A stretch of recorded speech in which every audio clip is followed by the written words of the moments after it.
Black Alpha Network. Power to the people.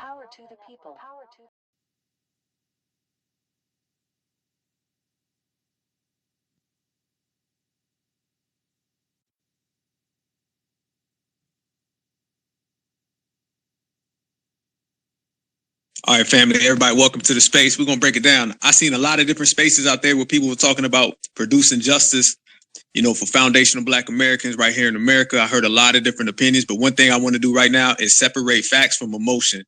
There's been a lot of emotion. I heard people crying in spaces yesterday, to each his own, but I don't really feel we're in a position or the situation where we need to be crying. I think we need to just get right to it. We need to get to real solutions on how we can handle justice. And, a lot of people want to do things different ways. You got people who are strong, economically. You got people who are strong, with that muscle in the streets. You got people who are strong in a lot of different facets. So what we really want to do now is we want to break it down and get to the real points and how we can actually get things solved in a proper manner, because we already know nobody's going to do for us like we do for us. That's a fact. Nobody's going to handle ours like we handle ours. And I want to hear a bunch of different people with different views, man, different views, not just one or two. I want to hear everybody. Anybody who's got something to say, anybody who's got a different view, a different opinion or whatever, bring it on up to the stage so we can talk about it, because we've been seeing what's going on right now in Ohio and the whole 50 states.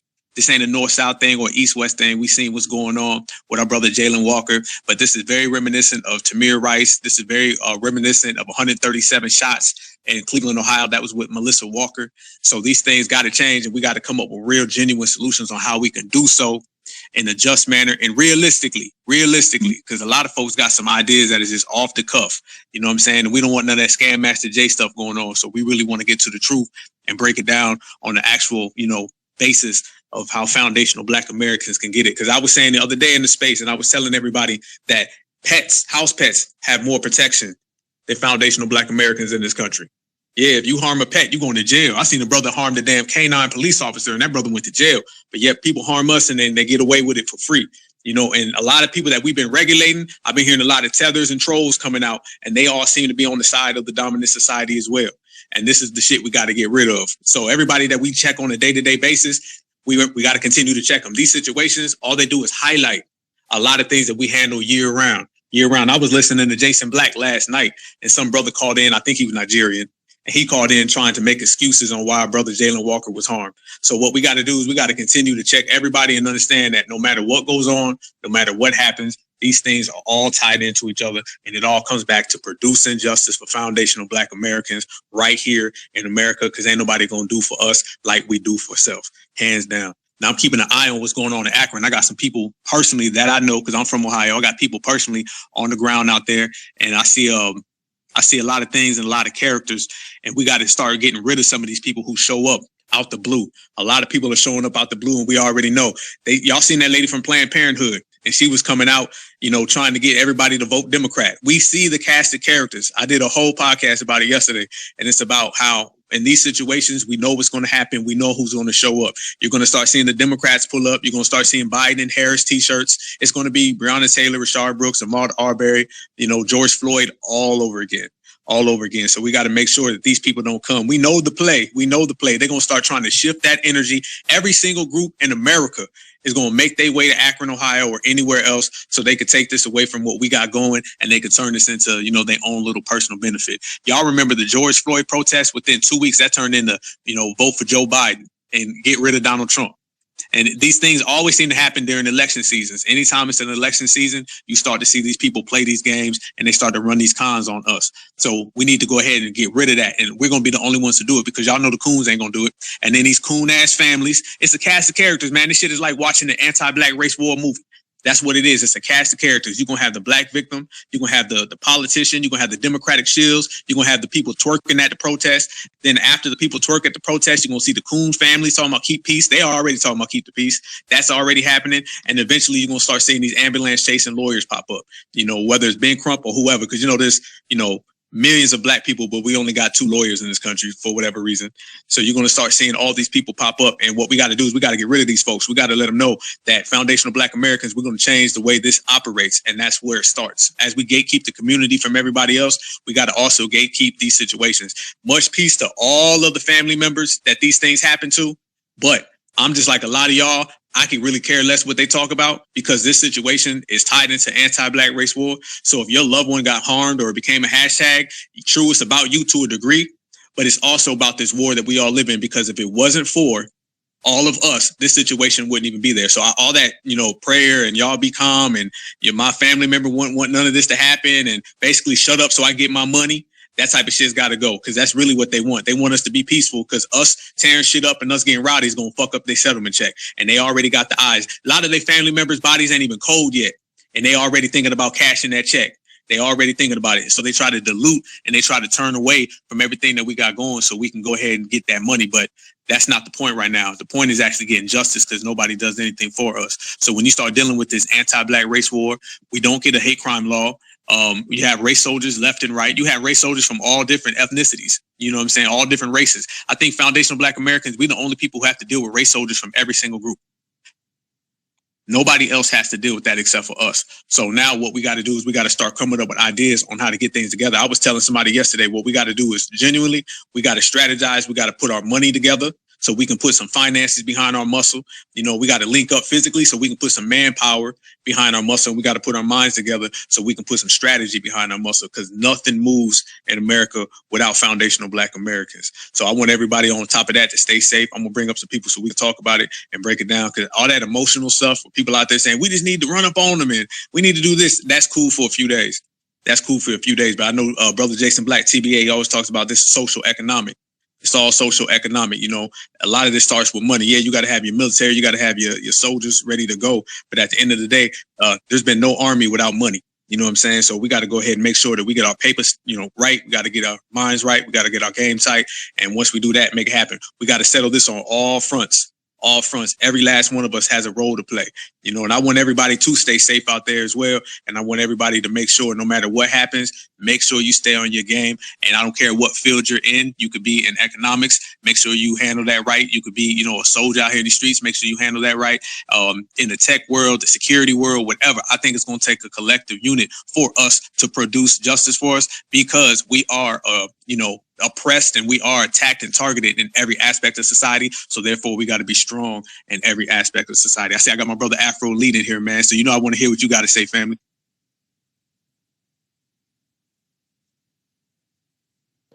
Yeah, can you hear me? Yes, sir. Okay. I'm gonna be short because I don't have a lot of time. If you guys hear like the news in the background, that's because we had a shooting out here in Chicago. Suspected white supremacists opened fire on a parade out here. And the only reason I'm mentioning that is because I've been saying for the longest time, we have a lot of suspected white supremacists who go out here and commit crimes during the holiday season, and they don't get caught, and it automatically gets blamed on a Black person. So out here, and it happened in Highland Park, which is up north of Chicago,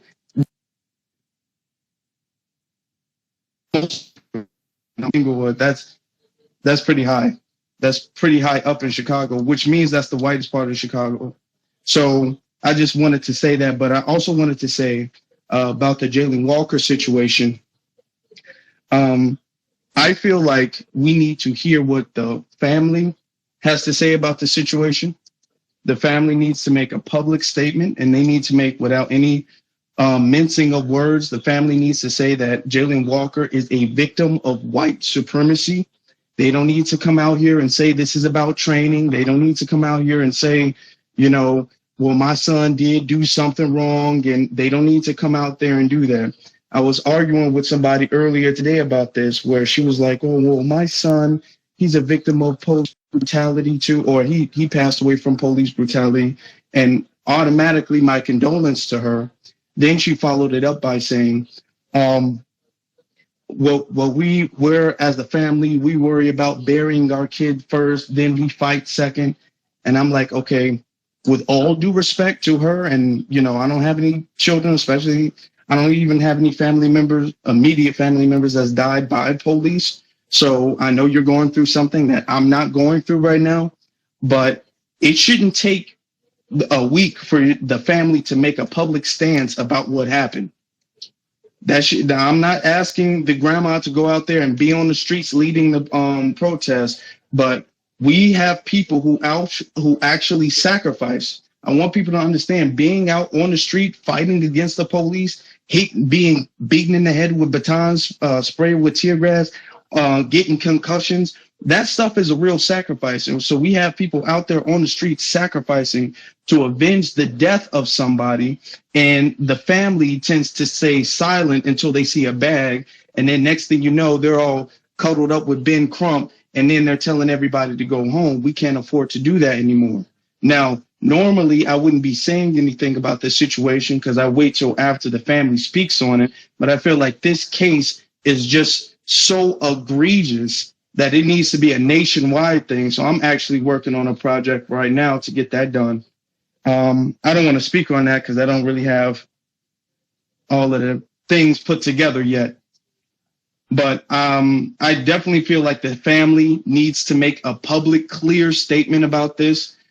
I understand you grieving, but the mother, the father, we don't have anything from any family member at all about where they stand. Because I'd be damned if people get hospital bills and you guys are getting a settlement check from the police department and you guys get to run off and be happy with it. No, this isn't, even if you're grieving, this is not about you. And I hate to say that because it sounds self-centered and selfish, but this isn't about you. This is about avenging the death of your son. So the family needs to come out there, the mother, the father, somebody from the family needs to come out and make a public statement clearly saying that he is a victim of white supremacy, not no black and brown, not no people of color, not no this is class, not nothing, none of that. Don't blame it on police training either. Don't say, well, it was dark and well, my son did have a gun. Don't do none of that. It needs to be he is a victim of white supremacy. And I'll land there. Hey, big facts, family. Matter of fact, that is so true to the point, brother. Every time I see these cases, I never see these people come out and just say it is what it is. It's always something other than supremacy. This happens all the time. This is why it's so hard for people to get behind the situations. You know, it's hard for us to put our neck on the line. If you think about it, I've seen brothers and sisters drive from Florida all the way to Ferguson. I've seen brothers and sisters drive all the way from Ohio to Baltimore to go out in the streets to protest, like Brother Afro was just saying, to put it all on the line. I actually seen people packing lunches and going out to protest and handing out lunches. So they're making the ultimate sacrifice to stick up for someone's family member, and that person's family member ain't even sticking up for them. They out there tap dancing and they out there selling them up for a couple dollars because the settlement check is just blood money. That's all that is. Settlement check is a nice way of saying it. It's really just blood money. If your relative passes away and you sell them out for money, that is blood money. Their blood got you paid. So you don't really see any type of person out there really doing it the right way. The protesters, and a lot of times put more on the line out there in the face of supremacy, out there in the face of the tear gas and the tanks, because y'all know they pull out the whole goddamn army when we're out in the streets. But when, you know, the Roe vs. Wade and Karen's in the streets, they out there with goddamn little poodles and shit, shaking hands and whatnot. But when we come out, they bring out the damn Marines. So we're out here really putting in work for these people's families, and the families are not doing a damn thing. So exactly what Brother Afro just said, you got to be real reserved before you start throwing, you know, your support behind people. Because I remember, you know, a few years ago when these things first started happening, you know, I would put support behind people because I'd be like, hey, that's a brother or sister right there, you know, and it's okay to support the victim. But in terms of actually supporting the whole system and the whole, you know, family, the family's not supporting the family. So how can we do that? So it ends up becoming just another hashtag and just another way the game is played. So definitely watching them. I don't know if y'all remember, but I think it was Ahmaud Arbery. I want to say it was his dad, and he gave like the Coon of the Year speech. He was talking about all lives matter. He said everything except for his son. He was out there. I'm talking about doing the goddamn coon moonwalk. Just pathetic.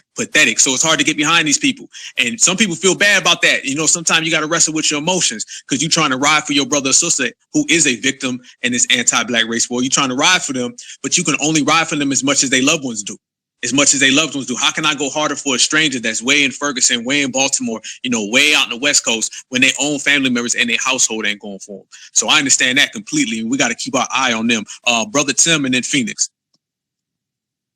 Can you hear me okay, Brother Alpha? Yes, sir.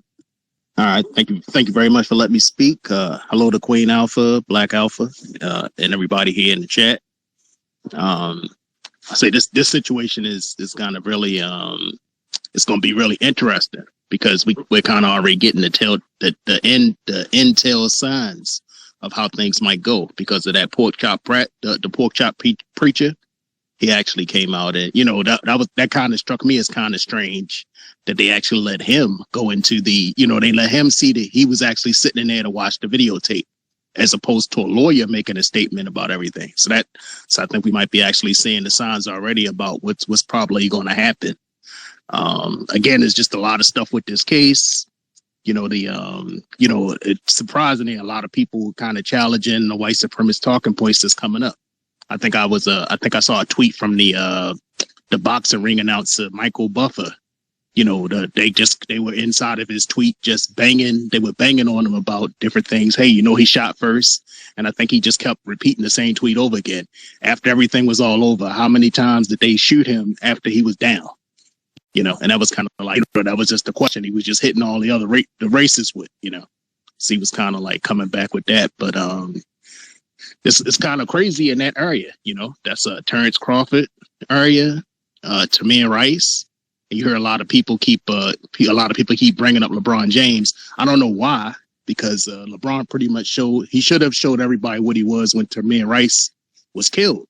You know, the man basically said, "I don't have enough information," you know, about Tamir Rice. But I think Afro actually did a tweet about getting at LeBron. I think earlier today, or even it was yesterday. You know, he had a lot to say about this Roe v. Wade stuff, but when it comes to the killing of black people, nothing. He don't say anything. And of course, the congressional black con jobs, they've been quiet. They ain't saying nothing. Not a single one of them. Maybe you heard Jim Clyburn. I think he was talking about something crazy, you know. But when it comes to black people, you can't get them to speak anything about it. You know, another talking point that the white supremacists have been using today is, you know, he fired first. You know, when I don't think that's true, because I think if it was actually true, the cops would actually released it whenever they let that body cam footage go. So it's just going to be a lot of strange stuff coming. But but right now, you know, follow what Jason Black says. Wait for the family. I'm saying right now we can be outraged, which we should. You know, that's, you know, like 90 shots and 60 riddle a body of a human. You know, that's just not cool. You know, for us to just see it and, you know, not have an opinion about it. But these white supremacists they've been like really trying today. So hopefully everybody stay on code. You know, don't make it an emotional thing. I didn't see that. I wish I would have seen that chat yesterday. I would have been in there just laughing, because why are you crying? You know, you got to keep all this stuff with, you know, you can't be emotional about this stuff. I'm saying we've been through this enough. We know we got to be logical about it. We know what usually happens. You know, somebody's going to try to work out a deal with the family. Like I say, let's listen to what the family, you know, we got to wait on the family. But for right now, you know, cops, they're getting together this story. We can call but anyway, the I'll end family right out there. too, y'all. I mean, you know, excuse me. I'm sorry to Tim. So No, you cool. No, you cool. No, you actually correct. You're correct. we say we're waiting for the family. We know that sometimes the family, first of all, they're in shock. They you know, are traumatized. And you got this whole push of people coming in to, you know, ask them, please call for calm right now. We don't need no problems in the streets. You know, we just ask the family, we just ask your mom to please, you know, they're going to tear down, you know, and that's their whole game plan. But, you know, hey, if the family are coons, you know, it goes beyond the family. It's about the bigger picture, the bigger overarching theme of us being annihilated at their given will. So forget what the family says. I mean, respectfully, you know, but sometimes we just have to jump in and just take over the whole narrative and the whole picture, because maybe they're not good at doing it. So, my thoughts are that we need to start targeting these unions, you guys. I put in a jumbotron, you know, some things that the union, the police, the fraternity order of police, what they do in terms of their union and how they strike back at at companies and policies and products that they don't support. It's in the Jumbotron, and you can easily find it on Wikipedia as well. No, that's not the best source, but it is a source that I got this information that is important. They use boycotting. They use all kinds of methods to get their message across. And I know that that's not the most powerful thing, but this war is a multifaceted, multi-fronted war. I don't even think we've ever come against these police unions. I don't even think we've tried it. So I think we need to start taking, different approaches to this as well. Like if there are companies and insurance companies and products that endorse these police unions that always send in defense for these policemen that are, annihilating us at will whenever they want. We need to start taking our dollars, you guys. That's the only way it's gonna make them listen. These people don't care about shit else but money. The whole United States, like anybody in power, that's all they care about. So we need to galvanize those dollars, pull them back, start pulling them back in mass at the same time. We start strategizing for that. We have to do that in the back channels, but let's start being strategic with our dollars. Marching in the street is, yeah, we're mad. Yeah. Okay. They're going to get past it until the next one. That's all that means. And just start, we just got to approach things with a new strategy. We keep doing the same thing and it's insanity. Like that's what happened. We're just like fussing, nagging as, whoever you find nagging in your family, So I rest there. Thank you for letting me speak. I'm just so frustrated right now. I know we all are, but yeah. All right, thank you.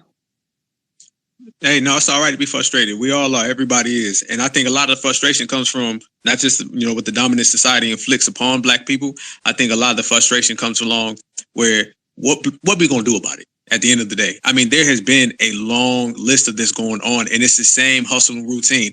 You literally have Black folks walking around right now. We see them all the time, shrugging their shoulders. Man, we ain't going to get no justice. Y'all know what's going to happen because they've literally put this in our brains, the whole routine. It's what I call recycled racism. It's just, repeat, repeat, and repeat. They do the same things over and over. I see brothers and sisters right now marching in Akron, and I see brothers and sisters out there with weapons, and all that's cool and dandy. But at the end of the day, inside of those buildings, that's where the justice is going to be served. So to your point, sister, it's all about getting your social economic game up. That's what TBA talks about all the time. This is how you combat people. Nobody has came after the unions. This has been being said now for the last 10 years. Everybody's been talking. It's nothing new to talk about going after these unions. Just hasn't anybody done it yet. We go through the same routine. We protest and we march and we pray and we argue and then recycle, repeat. We on to the next one. Look at the Buffalo shooting situation. That happened 2-3 months ago? It feels like 2-3 years ago. It happened 2-3 months ago, and it feels like it was a long time ago. They brushed that right out of the news, and it's gone. And a lot of people don't even remember it. The only thing that's ever really left is us remembering it and us reflecting on it. But to be real, a lot of people, they just pass it by. A lot of folks become hashtags and they move on. If you go back to the summer of 2020, which a lot of us remember, some of us were on Twitter. If you go back with George Floyd and Breonna Taylor and, Ahmaud Arbery, all those situations, what was gained out of any of that? Derek Chauvin got a slap on the wrist. That was a straight up supremacist slap on the wrist. Breonna Taylor, they just said, we ain't going to charge nothing. That literally nothing came from that other than that sister lost her life. And that's it. That's the only thing. I think Ben Crump was out here, bragging about a settlement check, which is like some coon ass shit. You understand? That's some low budget, bottom feeder shit that you sitting here bragging about a damn settlement check for a sister that passed. So, Rashard Brooks, I think that Mammy in Atlanta, she ended up, I think, giving the job back to the police officer. She dropped the charges, the DA chick out there. She's too busy going after rappers and Ricos with rappers that she let that shit just slide. Nothing came about it. And we got to get to the point where that shit's got to stop. You got to break that cycle. That cycle has to stop. We have to discontinue it. It's got to be canceled. There are a lot of Black folks out here with ideas. A lot of them with a lot of great minds, and just marching in the street. I don't give a damn if you bring a whole artillery set with you. Where's all that shit before the march? That's the problem. You come out after somebody's been harmed. Where's all that before? You sit there, you can march all day long. All day long, that's fine, that's cool and dandy. But what's being done behind the scenes, that's a different aspect. So we got to go forward and we got to push that to a whole different degree, in my view. And we got to start changing the way, we think and the way things operate. It's okay for Black folks to be frustrated and all that, but let's transition a lot of the frustration into action. Let's transition a lot of it. The same way we got behind Brother Marcel politically, that's the same way we got to get down in these streets with, these race soldiers. Brothers and sisters do got to time up. Go ahead, sister. I agree. Yes, you just said a key point there, and how we got together for Marcel. We need to get together on these unions and these insurance companies. Like, we need to really galvanize. The only thing that I would say, and I want to encourage us to do, is go to the city on Discord so that we can really, get down to business and strategize, because I just hate doing those types of strategies. Or we can get on the phone call, I don't care, whatever, on Twitter. You know what I mean? Doesn't really make sense to do those strategies, but I definitely want to get together. And if you guys want to get together, let's get it done. I'll end there. Someone actually made a good suggestion today about, if we can't actually do the unions, we can actually try to sue the police academy. That was like another good suggestion someone had made. Oh, brother, that's a good point. You know what? I haven't thought about that. That's a damn good point. That's a damn good point. Hey, elaborate on that for people who, may not understand how that goes, Tim. Well, the academy is where they get all this training from. If I put up a video earlier about an incident that happened maybe 6 years ago about a young Black guy riding his bike on the sidewalk. And during that time, I was trying to explain to a guy that it was kind of cool during that time, that the Black guy, he was kind of, he wasn't really on code about a lot of the stuff that he was actually saying. So I was trying to explain to him it was actually cool during that time, because the female cop that he encountered, if this was 2022, she would have had her hand on a gun and she would have probably killed him. So things were different. They have a little bit more protections now, so they know what they can actually get away with and stuff like that. But anyway, tying that into the academy, stuff like that. The academy is where they get all this. They get their training from. The body. The new stuff. I don't even think body cams were out during that time. So they get training about the body cams. They're doing sneaky things with. They have like sneaky classes where they're teaching how to. When they have their body cams on, how to be out of range. So when certain things are being, like, if you see, usually on most police videos, when they roll up on a Black person, usually when they take them out the car. They never take them, once in a while they'll take you in front of the car. But when they want to rough up a Black person, they take them out of the range of the camera. So that's like one of the tricks that they'll use. But the academy is where they get this training from. So if we can, we can always we can always say, hey, they're getting bad training. We can hit them from there. Right now, that's one of the things that's one of the spots that's not protected. The unions, I'm not saying it wouldn't be easy, but they're kind of more tough because they're more supported. A lot of Republican I don't want to say Republican, but conservative money goes behind those police unions and stuff like that. So the academy would be like a good way. I hope that made some sense. Oh, absolutely. Hey, and brother, by the way, your tweets have been on point, man. A1. I've been checking them all out, and it hammers home that point all the way about the two different sides. The academy is a great place. That is a great place where we can focus a lot of our energy on, and, as well as the unions, both of them. Get them both. How about both? Two at the same time. You know what I'm saying? These are actual real things opposed to just emotionally going out in the street. When Black folks get emotional, it's kind of like your kid not doing what you want them to do, and they go upstairs and they just start throwing shit around their room. It's a temper tantrum. Matter of fact, they want us in the streets protesting because they know eventually, as Tariq used to say back in the day, Black folks want to get back to playing. They want to get back to playing. A couple of us may be real. You can have 250 people at a protest, but y'all know as the days go by, that 250 is going to turn into 200, then that's going to turn into 150, and then 100. And next thing you know, it's going to be about 10 FBAs in the streets by ourselves. But guess what? It's not going to be 10 race soldiers in the streets. They're going to keep their 100 in the street. And everybody else is going to go home and play. And it's going to be 10 of us versus 100 of them. And this is why they really encourage us to do these things. All that stuff, they burning down their neighborhoods, that's cool to a degree. That's cool to a degree. But understand, that's all going to be subsidized anyway. That shit's all going to come back. They don't mind us having tantrums, out in public. They got a real problem with us building and galvanizing business-wise, economically. That's what's really going to change a lot of these situations and how we can produce justice, quote to the title. That's how you do it.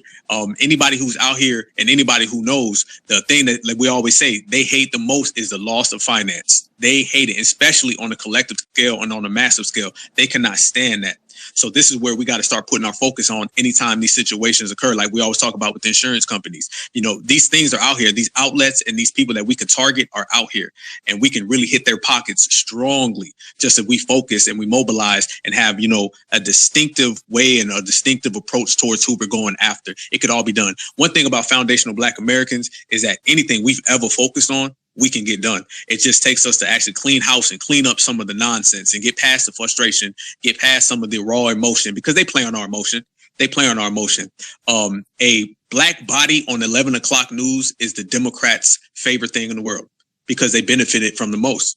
The number one profiteer off of George Floyd protests and Breonna Taylor's protests was Kamala Harris and Joe Biden, because they use those situations to get elected. So they love when they see, these situations occur, trust and believe, because they can come out and say, we'll save y'all if you come vote for us. These things happen in democratic cities, and the Democrats still convince Black voters that they'll save them from it, which makes no sense, because logic and reasoning means nothing to the Democratic Black voter, because they placate off your emotion. So once you take the emotion, you put it on the curb, you put it to the side, and you start getting focused, laser focused economically and socially, then they'll get scared. Then we can produce some real justice. Go ahead, Phoenix. Hey, you know what? You both of you guys speaking strength and facts, and I am totally with all the business. So, but I do want to say that we do need the people out there to be there right now, simply because if we didn't show up, then that would give a license to perhaps do more. You know what I mean? So we kind of need that. We kind of need the masses to show up. But on the backside, well, I'll also say that they strategize, with us showing up in mind. They know that's what we're gonna do. But that's okay. We need to show up and show them that yes, we're paying attention. However, on the backside, let's get to work, and let's start getting these companies and getting these organizations out of the paint. And we can actually do that, like you say, at Black Alpha. Like, if we just really, when we put our minds to it, we can get anything done. And let's just show them the excellence of us, because there's so many groups in this country with less population, right? They just galvanize their money and they make policy changes and shifts. I mean, anytime you have like the LGBTQ with 1% of the population, but they got more power than a lot of legendary groups here, then you know that it's really just about the money. And then all they did in that small group is just put their money together and made some policy shifts. So let's get it going. Please DM me. I did put the Discord link in the chat as well, just in case you guys want to come on the back channels and we can start strategizing there. It is lineage verified. So, just to kind of keep the others, keep it to us, to our interest, right? So, yeah, please, let's get it together. Let's do it this week. Let's start working. Thank you. And I land. I like that right there. Lineage verified. Lineage verified. So ain't no tethers and trolls and weasel their asses right on through. That's a fact. Let me piggyback off what you said. That's a good point. That's a real good point. Where protesting is a good thing. But see, the thing about our protests is just they're too willy-nilly. They're too loose. Like when the dominant society, when they start putting, security forces in the streets and they start putting weapons in the streets, that is to back and provide manpower for their money, for their establishment. When we're out there in the streets, we got people with these, arms and whatnot, but they're not backing no money. They're not backing anything, of substance. They're just out there just, on the island.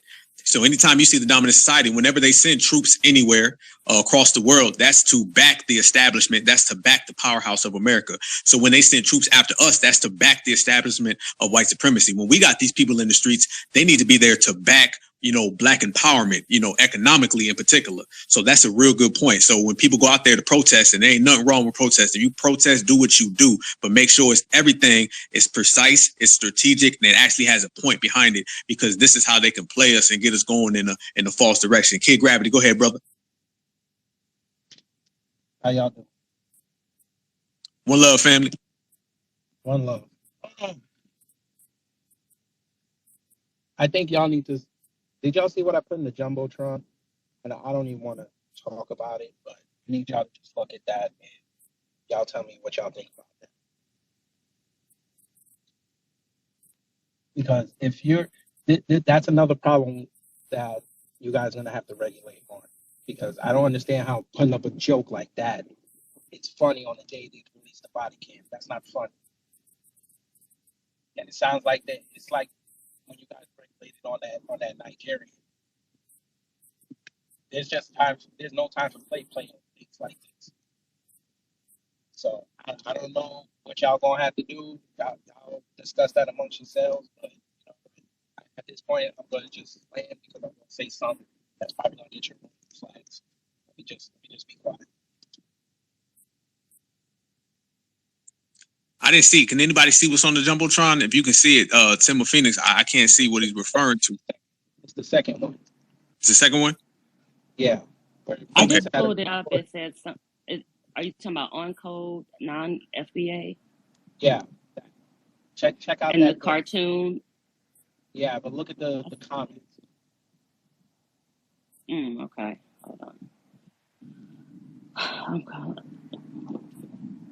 It says LMO, laughing my ass off, pull up. Tether lover.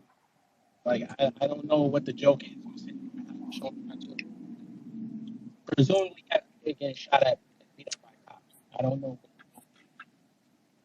I mean, personally, to be honest, right now, I think that we have bigger fish to fry right now. We do need to get them out the paint, and we already know what those strategies are.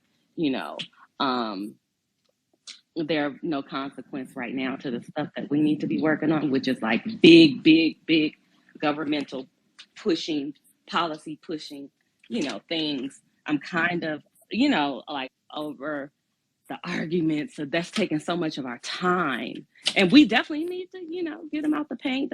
You ain't on code with us and you're not representing us. And we need to definitely delineate and disaggregate our data with the Office of Management Business Affairs. That's who is over, not the census, over us delineating. We need to start hitting that that governmental body so that we can start really legally disaggregating the data. Like we can't wait for another census. So these little fights with these people, yeah, they're small fights. And there's space for that. I'm not gonna, involve myself really right now because I just want to hit the heavy hitters at this point. And I land there. You want to respond, Brother Kid? Again. And Brother Kid, that's respectfully. Thank you for sharing it. That's respectfully. I'm just so over it and, but I am being respectful to your views and I see your point. Thank you for sharing. No problem. Yeah, see, one of the things that happens in these type of situations is anytime foundational Black Americans, we get harmed by a race soldier, then you start to see a lot of people that we had previous issues with, they start to come out the woodwork. We pretty much spend, 24/7, 365 regulating a lot of off code and out of pocket people. And they love to see us in these type of situations because, like the tethers right now, the tethers are loving these situations. Pretty much every tether I've seen, they've been out here supporting everything except for, foundational Black Americans. They ain't been supporting our brother Jalen Walker as well. They've been going with the dominant society, but that's pretty much on key with who they are anyway. So we got to maintain and understand that these enemies, these outliers, they come from every which way. They come from different sides. It's not just the dominant society. It's also a lot of people who are the same foreigners that we G-check. A lot of people know the cast of characters that we already know that have it out for us. They sit there and, as Tariq says, they be rubbing them little hands together when shit like this happens and when these things occur. But I want to jump on the point about, regulating the system and regulating the way things operate. I know a lot of times people talk about, these politicians. We got to remember, these are the same police officers that Joe Biden is sitting here talking about funding the police. So the people I want to focus on heavily are these Democratic shields, because I believe the Democrats are the ones who facilitate a lot of that. Really, when you look at a lot of issues that happen to foundational Black Americans, in particular and especially politically, then it's from the Democrats. They're out there right now trying to pivot this energy. As we spoke about Breonna Taylor and all the previous protests, they love to shift the energy everywhere, and they want to take this away from what's really out here. When Joe Biden was out here saying, fund the police, this is what's going out to these Akron police departments and the police departments all across the world. Basically what he said is here's more weapons. Y'all go after them Black folks. That's basically what he said in lesser terms. So we got to really focus on anybody who's trying to shift the energy, because it's hard for us to get on court. That's why the confusion sets in. If you had there was Black folks back in the day, just in 2020, there were Black people out here saying, let's mobilize, let's get our money together, let's get our finances together. And that's always stifled out by some Democrat who rolls around and tries to turn it into something else. And they're already trying to do that now. We've seen that lady from Planned Parenthood. She was out there talking about, Black men go out to vote. You know what I'm saying? We're the only people in the world where our protests always have to turn into a political campaign. It always has to turn into a political campaign. Nobody else. They have every type of protest in this country. No one turns it into a vote for this party except for when it comes to us. So we got to maintain our focus politically, and we got to maintain our focus socially. And those people who try to shift the energy, those got to be the first ones we run out. Go ahead, Brother Tim. Hey, thanks again for letting me speak. Yeah, that's all I wanted to say to Kid, man. Just we're gonna have a lot of these tethers coming out. I'm saying there were quite a few in my DMs and stuff today, using those talking points of, he shot, talk about Mr. Walker shot at the police first, and, but there's no proof of this. A lot of them weren't actually, I actually did some research on a few. A lot of them weren't all foreign tethers. Some with a couple white supremacists. There were foreign tethers. There were also a couple American tethers and stuff like that, hiding behind, their 50 burner accounts and stuff. I think there's a couple in here, as a matter of fact. But we'll get with that later. What else I wanted to say? Damn, I forgot the other point. See, that's the problem when you have these people that distract you and come up with this stuff. You can't actually deal with the things that matter, or you can't actually keep the focus on white supremacy. So that's one thing I got to get better at. Is just stop ignoring people. But when I see crazy stuff, I got to say something, and I'll end right there. Hey, that's a good point, family. Because that's what happened to our last, situation. The fake allies come around. The fake allies come around. That's how they get Black folks. Either it's going to be the Democratic shields, or you're going to start seeing the fake allies. I know a lot of y'all remember when those fake allies used to pop up, and they were the ones being the agents of chaos and the agent provocateurs. They were out there throwing bricks through windows, setting things on fire, and a lot of the Black people ended up having to catch the stripes behind all of that. This is what happens. I'm for not having other people at our protests. I'm not for it. That's like trying to pay somebody else's bills or whatnot. And it all starts. A lot of this stuff starts with the protests. That's where a lot of the energy and the cameras are. And as I say, we should move it beyond, the protests as well. Continue to protest, but actually make moves beyond that. But at the protests, this is where you start seeing a lot of people being escorted into our community. They know that the escort, service of Black Americans bringing everybody else into the community is very, very fluent.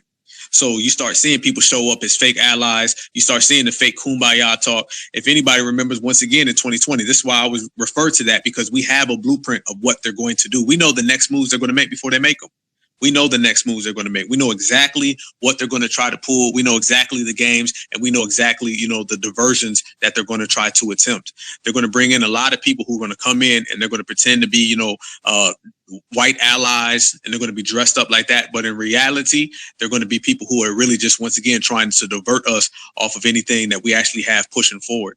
So my main focus is monitoring, gatekeeping, and as we've been doing right here on the net, pulling paperwork. If you start seeing people out here in these protests, and you start seeing people out here who have no business being here, or people who are sketchy or real skeptical, and you start to side-eye them, you're probably side-eyeing them for a reason. It's probably for a legit reason, because these are the people that end up turning these things into something else. They love to hijack our movements. They love to. And it starts off with a couple smiley little faces that come up and they pull around, whether that's Democrats, conservatives, Republicans, tethers. It doesn't matter. Basically, the whole goddamn world has it out for FBA anyway. So that means the whole damn world is going to be trying to send in some type of agent to disrupt whatever we got going. So I tell everybody, be careful on who comes to these. I'm very, very skeptical of when I see protests, marches, rallies that have people from the dominant society involved. You know what I'm saying? I'm skeptical of it. I don't trust it, because if, they were actually of good, faith, then we probably wouldn't be having these problems in the first goddamn place. They only show up there, and y'all know how it goes. They show up to our rallies and they show up to our marches and they try to play friendly with us and they try to act like they're against anti-black racism. But, in the courtroom, they're the same people right there on the juror sitting there letting these damn supremacists get a slap on the wrist. So you got to be real cautious of who comes around. You got to be real cautious of who shows up. And as far as the tethers are concerned, we already know the role they're going to play. We already know what they're going to do. They're going to always follow, underneath Zaddy and Karen. That's just what they got to do. They got to stay near them. So we kind of expect their energy as well. But they just run in their damn mouth. They just run in their mouth. Sometimes we get so caught up in a lot of these other people that we got to always remember this is still an anti-black race war. Still an anti-black race war. And everybody in this room right here, is an anti-black race war survivor. Everybody. I don't care if you're 26, you're a 26-year anti-black race war survivor. If you're 36, you've been surviving it for 36 years, 40, 56, whatever you are, you've been surviving this anti-black race war for a long, long time. And that's what we got to continue to do. You got to make sure that's the number one most important thing, is everybody got to make it home. Everybody has to make it home. I seen a shooting. I'm not sure. I think Tariq Nasheed covered it. It was a guy they're trying to say is road rage. You guys seen it? Help me out. But it was a shooting where they said it was road rage, and the guy just started busting on the black guy. I think the black guy survived. But this is what happens. The more we get on the road. Go ahead, brother. No, that was up in Akron. Where was it at? Akron. Oh, okay. Yeah. In Georgia. Yeah, in Georgia. The brother lived, right? Yeah, he survived. Yeah. And they know who did it. But it's funny, people were saying that, he wasn't really shot. I'm like, we all saw the video of the window breaking. How did it break? Yeah, see, that's how they play it. That's how it's always a play on words. It's always a play on words. It's always, we don't know yet what could have been, what is those type of games. To be honest with you, the reason why supremacy still exists because people have allowed them to babble their way out of it for years and just come up with things that make no sense at all. No sense at all. They tell you what you just seen, you didn't saw. You know what I'm saying? I don't know if people remember Eric Gardner, who was choked. They told you that Eric Gardner was just overweight, and they got away with it. People literally allow that type of stuff to slide. My situation with this Jalen Walker case, as they were talking about shooting, to the facts of the case, as they were talking about him shooting, now they haven't presented anything that has any evidence. That's just words. That's just, I'm white and I say so, basically. They haven't presented anything. And I know Brother TBA made a point last night where the situation genuinely starts after they got out of the car. That's when the situation starts. That's a reset. That's a whole nother situation. Somebody cannot harm you on Thursday and then you can come back and, shoot them on goddamn Friday and everything is good. You just can't do that. That's not the way the system works at all. So when you see these situations occur like that, same with the road rage situation, then you already know the play is in. The play is in. And be honest with you, I'm very skeptical about a lot of these shootings that always happen after something happens with us. Every single time something happens to foundational Black Americans, 2 or 3 days later, there's something else across the country on the other side that takes away everything. So I'm very, very skeptical on that. And I got my eyes on it. And everybody has to maintain focus and don't let them twist it. Don't let them twist it around because, like we say, the play is in. But go ahead, Sister Darling. Hi. Real quick, Brother Alpha, can you check your DMs? Yes, sir. All right. So I would hear what you're saying and everything. This is my real thing we need to do as FBA people. We need to tear the city up. We need to stop trying to do all this peaceful stuff and just really go in and just fight back. The only reason how we got a lot of our stuff done was when we were really tearing up that city. And I remember a post earlier said, oh, well, we shouldn't be doing violence. Well, what other solution can we do? That was the only thing that made them change. That was the only thing that made them change when we were out there destroying that city, all right, and throwing rocks or whatever. And that was how we got a lot of that change. I'm tired of all of us like saying, oh, we should just keep talking about it. Talking about it is not going to do nothing. You got your hand up? Go ahead, Afro Elite. Okay. I want to say I agree.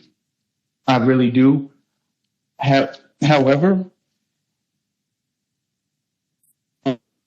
we have to acknowledge the fact that a lot of these spaces, channels, these broadcasts are being monitored, especially right now. And you haven't said anything, but I just want to forewarn everybody from coming up here and saying something reckless.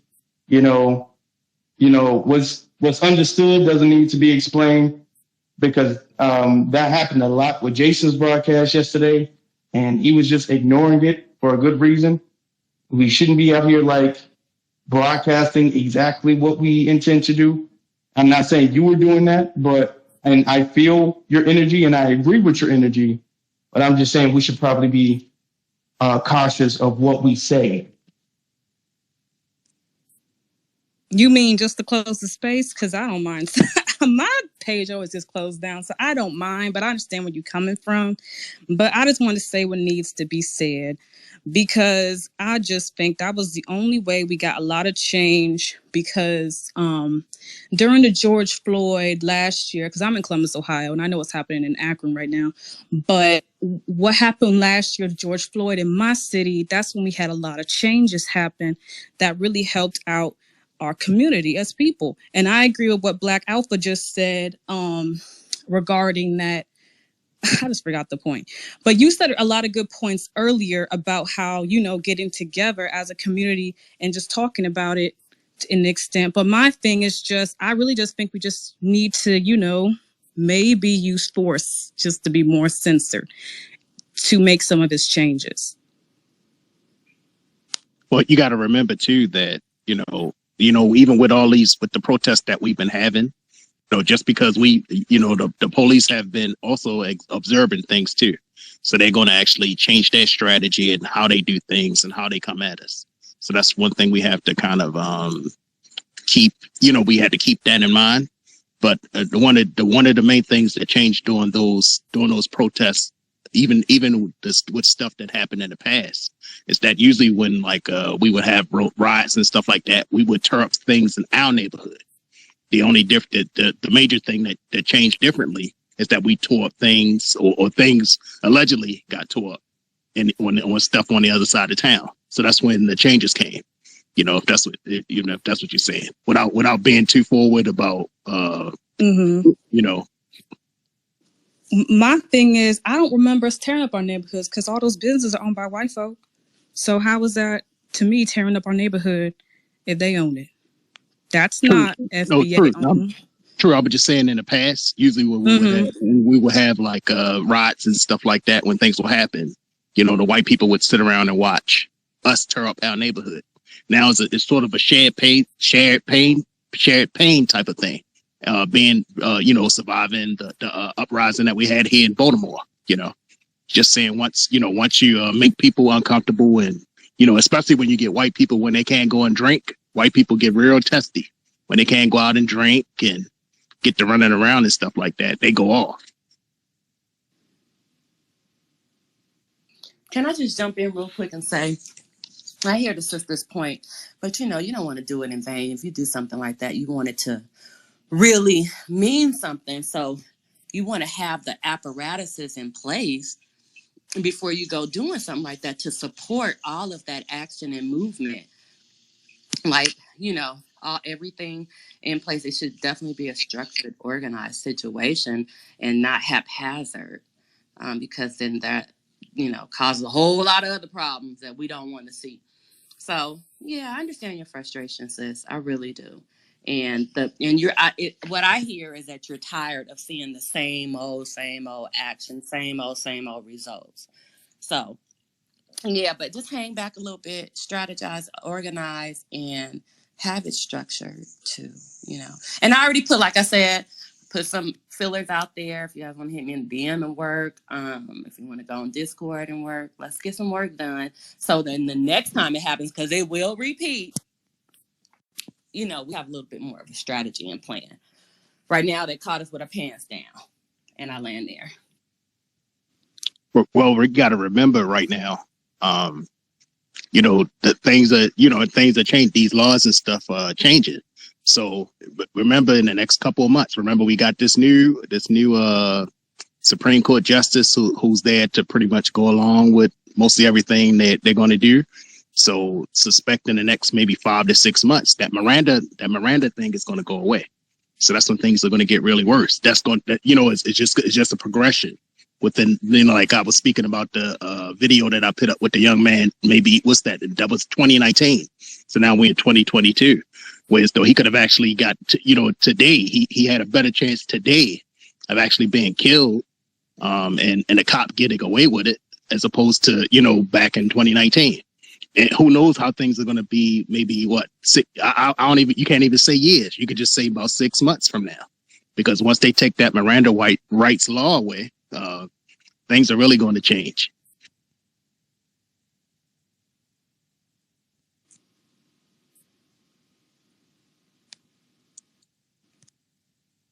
Go ahead, sister. You had something to say? Go ahead, darling. I was just going to say, based on Phoenix, what she just said, what structure and stuff, we already tried structure. We already tried coming together for that type of things. You know what I'm saying? I know you're saying go on Discord and we just try to go together and think about it, but why can't we just try to do something now? Why is it always the next time? Because every time it's the next time, keep having this conversation over and over again. Something needs to be done now. And since it's happening in my state, what I really want to do is go over to Akron myself, because it's not too far from me, and really just go out there to see what I can do on my point to get these cops and why they treat and try to do the best I can as a person in Ohio to make a change happen, than just keep waiting and structuring all this crap. Like, we need to do something now. Well, okay. Well, go ahead and try it. Let's see what happens. I'm just trying to preserve your life and preserve the lives of others. So, I mean, we can go out emotional and do all that stuff, but, I don't know where that really is going to land us when you have nothing set up in place for policy. You have no representation. There's nothing that'll change except for people out there doing tearing shit up and possibly getting hurt and also arrested. So, try it. I don't know. We've tried it before. We did it with Breonna Taylor. I don't know, if that's necessarily the thing. I mean, do you have any helicopters? Do you have any planes? Do you have any boats? Do you have any you know what I'm saying? Like, there has to be a strategy. I just say, but that's all I'm saying. And what do you recommend? What do you recommend then, since we did all that? I'm not going to talk about things on Twitter. So I already said all I needed to say. I just recommend you don't do it. Okay.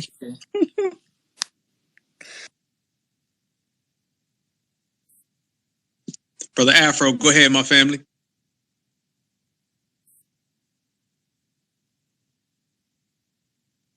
Go ahead, Brother Afro Elite.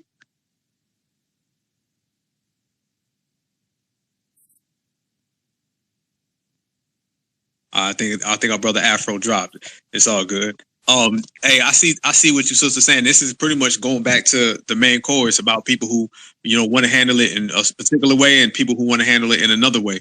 And this is really what's been plagued, in the community for years. And, we got to find that common ground, that middle ground on, which way we should take it. Go ahead, Sister Nikki.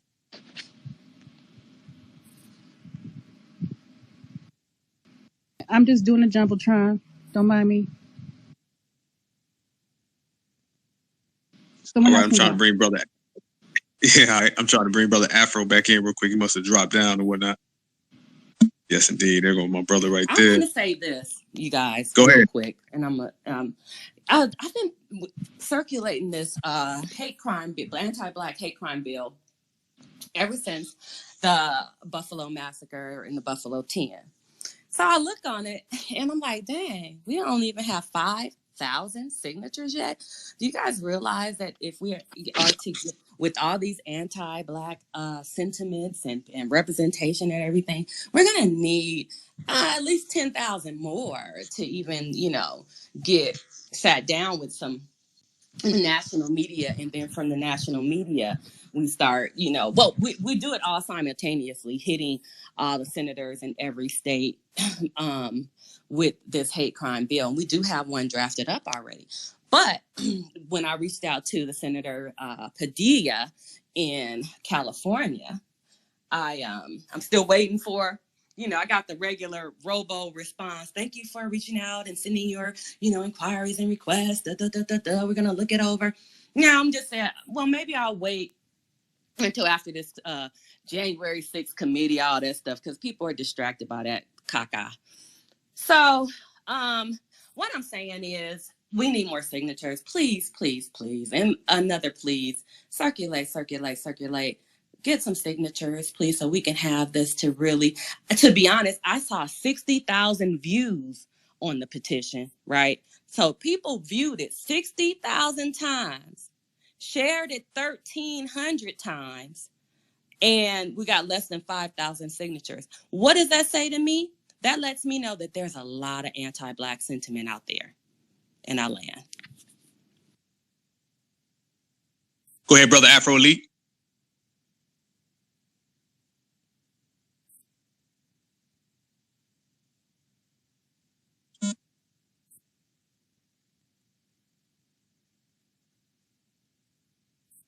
I think have a little connection issues with Brother Afro.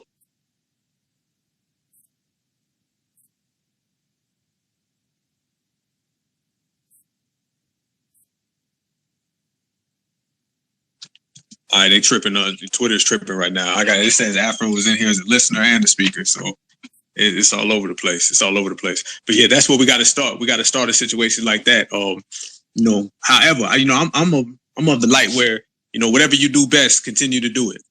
Whatever you do best, continue to do it. Just make sure whatever you're doing is focused. That's the main thing. If whatever you're doing is focused and it has purpose behind it, and that purpose being Black empowerment, then it can work. If it's the wildness, if it's not done with perspective, then it's going to be an issue. So, I mean, people who, are, like I said, if you're in the tech world, do it the best way. If you're in the political world, do it the best way. If you're in education, do it the best way. But justice has to be served, and we're going to be the only ones who get it. America has shown their cards. They showed it a long time ago. I said in the space a few days ago, I said, when someone shows you who they are, believe them the first time. And if they've been showing you for 500 years, you'd be crazy not to. And we already understand that they will never, ever give us anything that we don't take. The giving is not going to happen. We just got to get to the point where we take it. And however you take it, you can take it in the lawful means. That can be done, but it has to be done. Begging and praying and all that shit is not going to work. It's got to get to the point where we demand. Like when we say reparations, we say cut the check. That's a demand. It's not an ask. Asking is old. Like we've asked for a lot of things, and we understand they want us to ask because now they have the ability to say no. But when you demand, now you have the ability to take. And that's what true empowerment is. True empowerment is being able to go and get it on your own, no matter how you go about that. That's the way you have to focus, and that's the way you got to put it forth. So I look at this situation right now with our brother Jalen Walker. As we all know, there will be somebody else. I mean, there's so many times now where Black folks are actually getting these names twisted. Black folks don't even remember the time. When was Jordan Davis? Does anybody know that off the top of their head? When was Tamir Rice? Does people know that off the top of their head? These things happen. Like there's been so many situations, and there will be further situations that now we just getting lost in the mix on who's who, what's what, and when was when. We don't even know when it happened. I was saying the other day, Trayvon Martin would be George Zimmerman's age when George Zimmerman killed Trayvon Martin. This is the cycle they've had us in. And I ask people, what would be graded as? What would be the grade? What have we really done? What have we really achieved outside of that? In particular, these race soldiers, no matter who they are, whether they work for the government or they don't, what have we achieved? Because I know we got the ideas. Black folks was on here 10 years ago talking about what we needed to do. Black folks was on here 5 years ago talking about what we needed to do, but it always gets stifled and it always gets diverted with the bad energy. So the same way we check paperwork here, the same way we G-check folks, regulate and gatekeep, we got to do the same thing out here in the streets. And to be honest with you, the streets is very important. You know what I'm saying? So when I say the streets, it doesn't necessarily have to be like you're physically out there. It could be making moves, politically or socially that affect what's going on in the streets. Like Brother Tim was talking about going after some of these academies. I mean, they don't like when their money gets touched.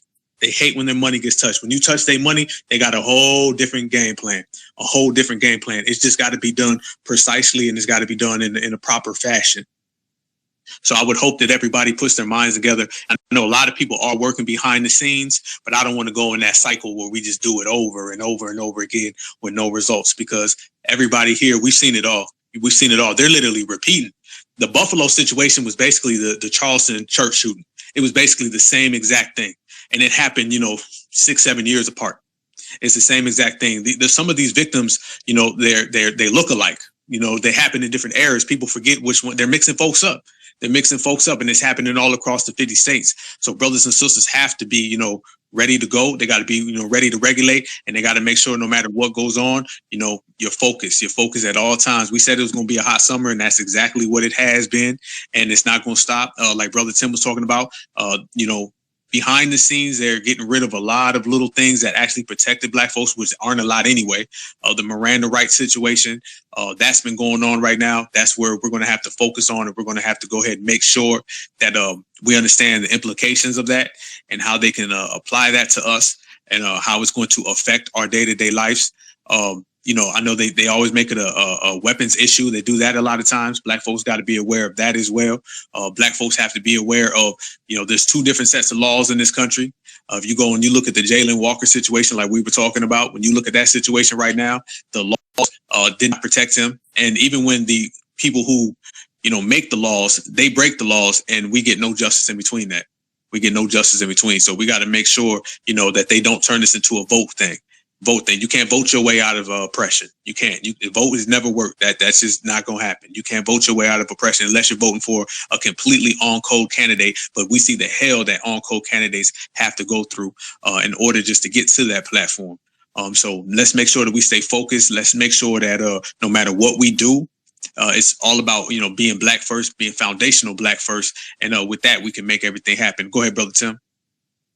Yeah, Alpha, you're correct, man. It's the one thing a lot of things are happening in the background, but we can't act. It would be good as a group or collective. We could actually get a really good public win in the that's in the public, where we can get just the actual law, or see some of these white supremacists go to jail, but we can't seem to get it. The people who did the January 6th stuff, they're pretty much getting like you can't even say slaps on the wrist. It's like they just they get like they got a hall pass at school or something like that, just to with all the different things they've done.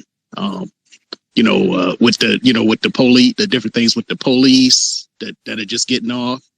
We sticking with Ohio. We talk about the Timothy Loman, who I think the last time they actually he was cited, I think some guys, they were at like a football game, so they were playing football game, and I think that some of the Black guys there actually recognized the guy.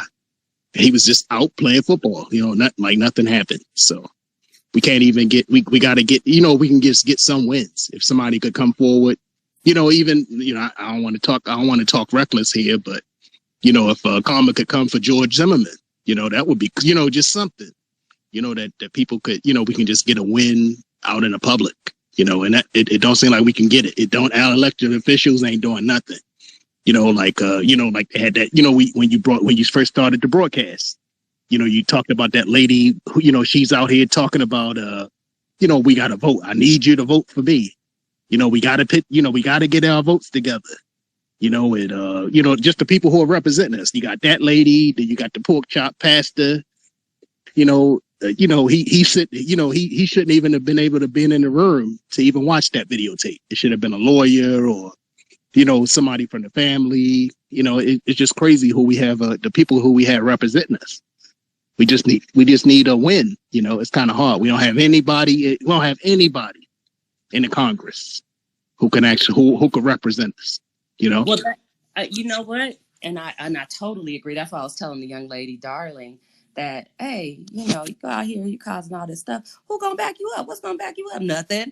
You know what I mean? So when you said that, I'm thinking about these smaller groups that don't really care about having someone in there, representing them. You know why?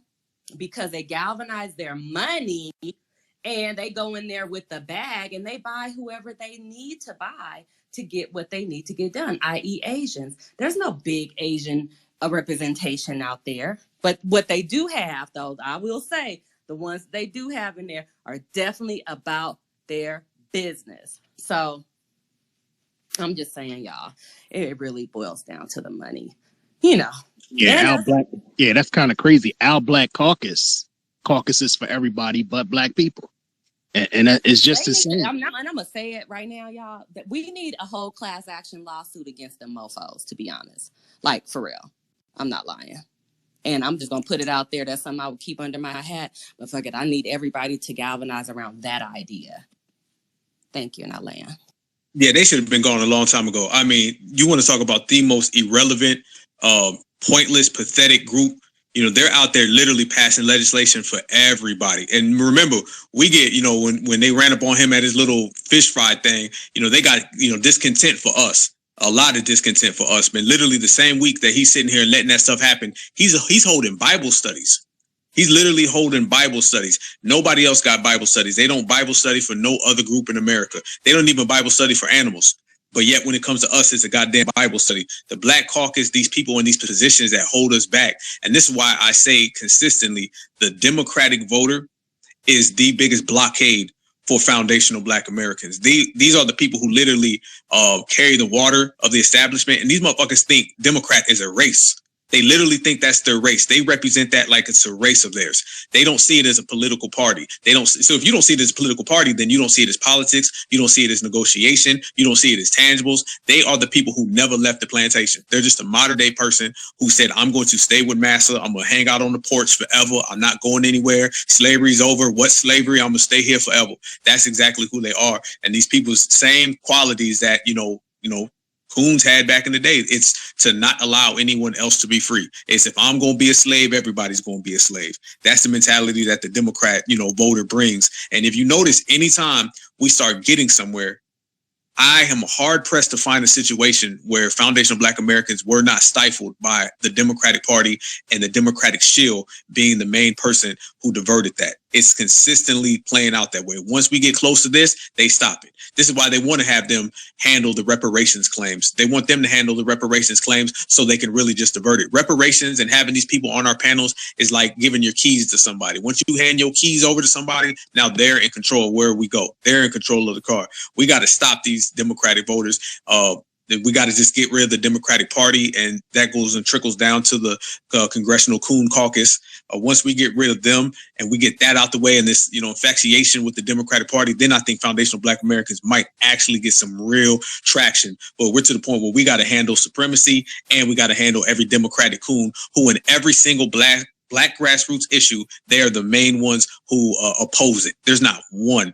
Joy Reid, Maxine Waters. Maxine Waters was just last week caping for the Roe vs. Wade situation. Ain't said nothing about Akron, Ohio. And that's the consistency that you always see with these people. Go ahead, brother Beatzilla. Hey, what is going on, everybody? Black first. First off, peace to Black Alpha and Queen Alpha, of course, and everybody else on the stage and in the room. I want to address one thing about, being strategic, making sure that in everything that we do, we understand we have a big, serious, strong opposition. So with that being said, you always want to make sure you move with purpose and strategy.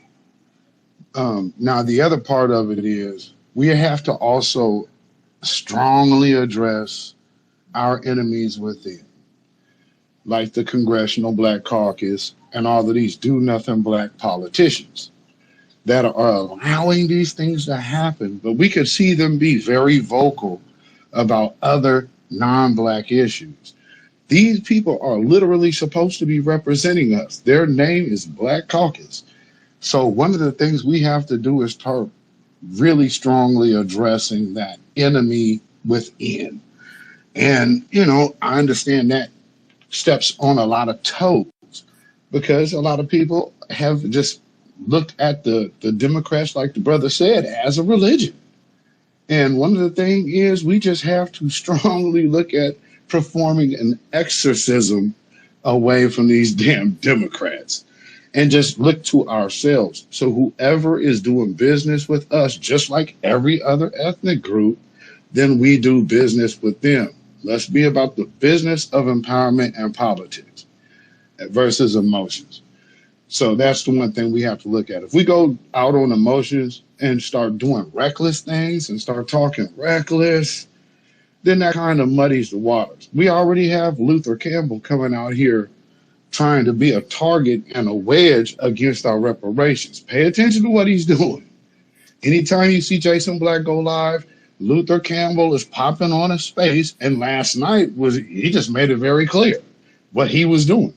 And he has Jason Black's live in his Jumbotron. So be mindful of what we're up against. We have some folks that look just like us that are working for them. And so we have to just look at that. So before you start talking kind of crazy out here, I know it's an emotional situation, but just be mindful that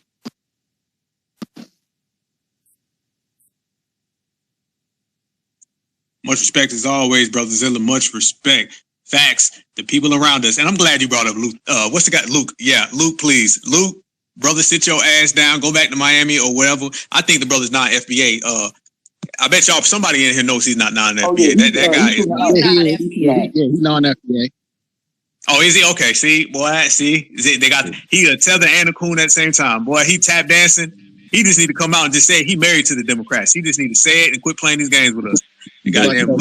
But Alpha, if you listen to how he talking and the people we have around you, you know, it is that thing. He sound like one of those. That's why I released that tweet called neo, you know, having these neoconservatives. You know, that's what he sound like, you know. And once they get to talking, and once they get to talking, like one for instance will come up on this stage, get to talking, and next thing you know, it's gonna be a flood of them just come. So I'm saying I'm here. I'm gonna be aware of that. So my bad. Go ahead, DC. I know you wanted to speak. Sorry, my bad.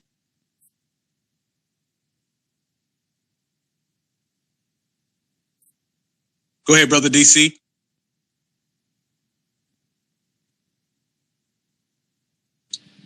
I'm just going to say this. I want to say for sure that we should all work together and fund the grassroots like we did with Marcel Dixon to put up more politicians that has our interest per se. So we get some of these laws put in. That's all I got to say. Be one.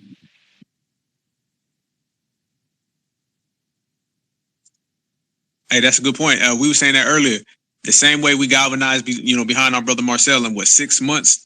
That's the same thing that we got to do out here when it comes to actually being in these streets. Because the thing about the race soldiers and a lot of this, police brutality, these are things that affect us ASAP. These are things that come after us day to day. You might be on your way to the store, Buffalo. You might be on your way to church, South Carolina, and these things can get up on us. This is the time where we really, really got to, hold it down and, really represent.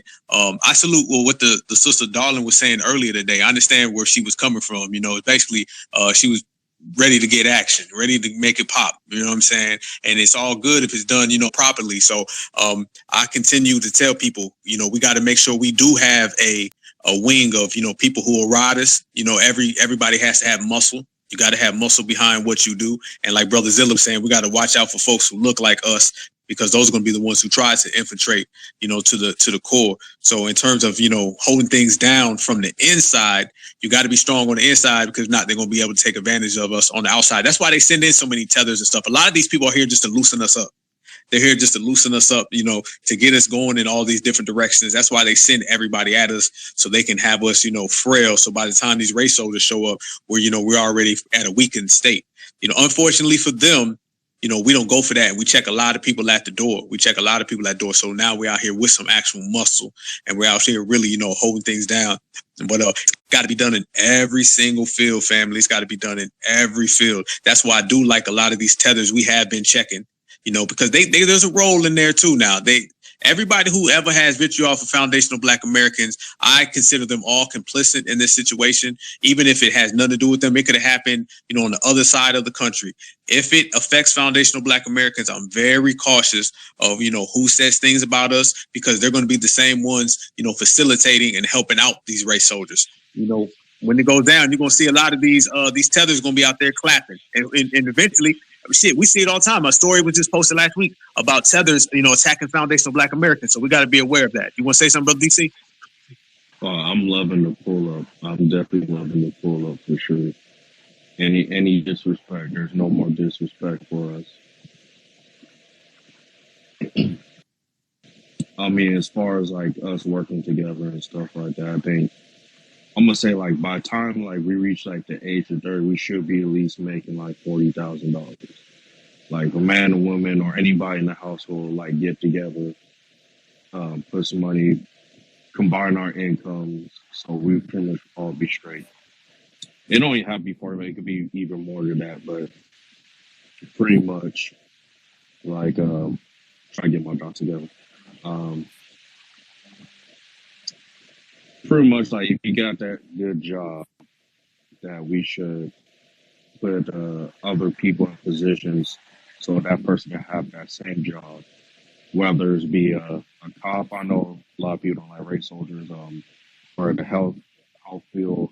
So we all take over and put ourselves in positions so we don't have to get taken advantage of anymore. Because we tired. I'm tired of being tired. And like I said, I just love to pull up like that one tether, that Nigerian tether. I gave him a mouthful too. Like if you saw my comments under that guy.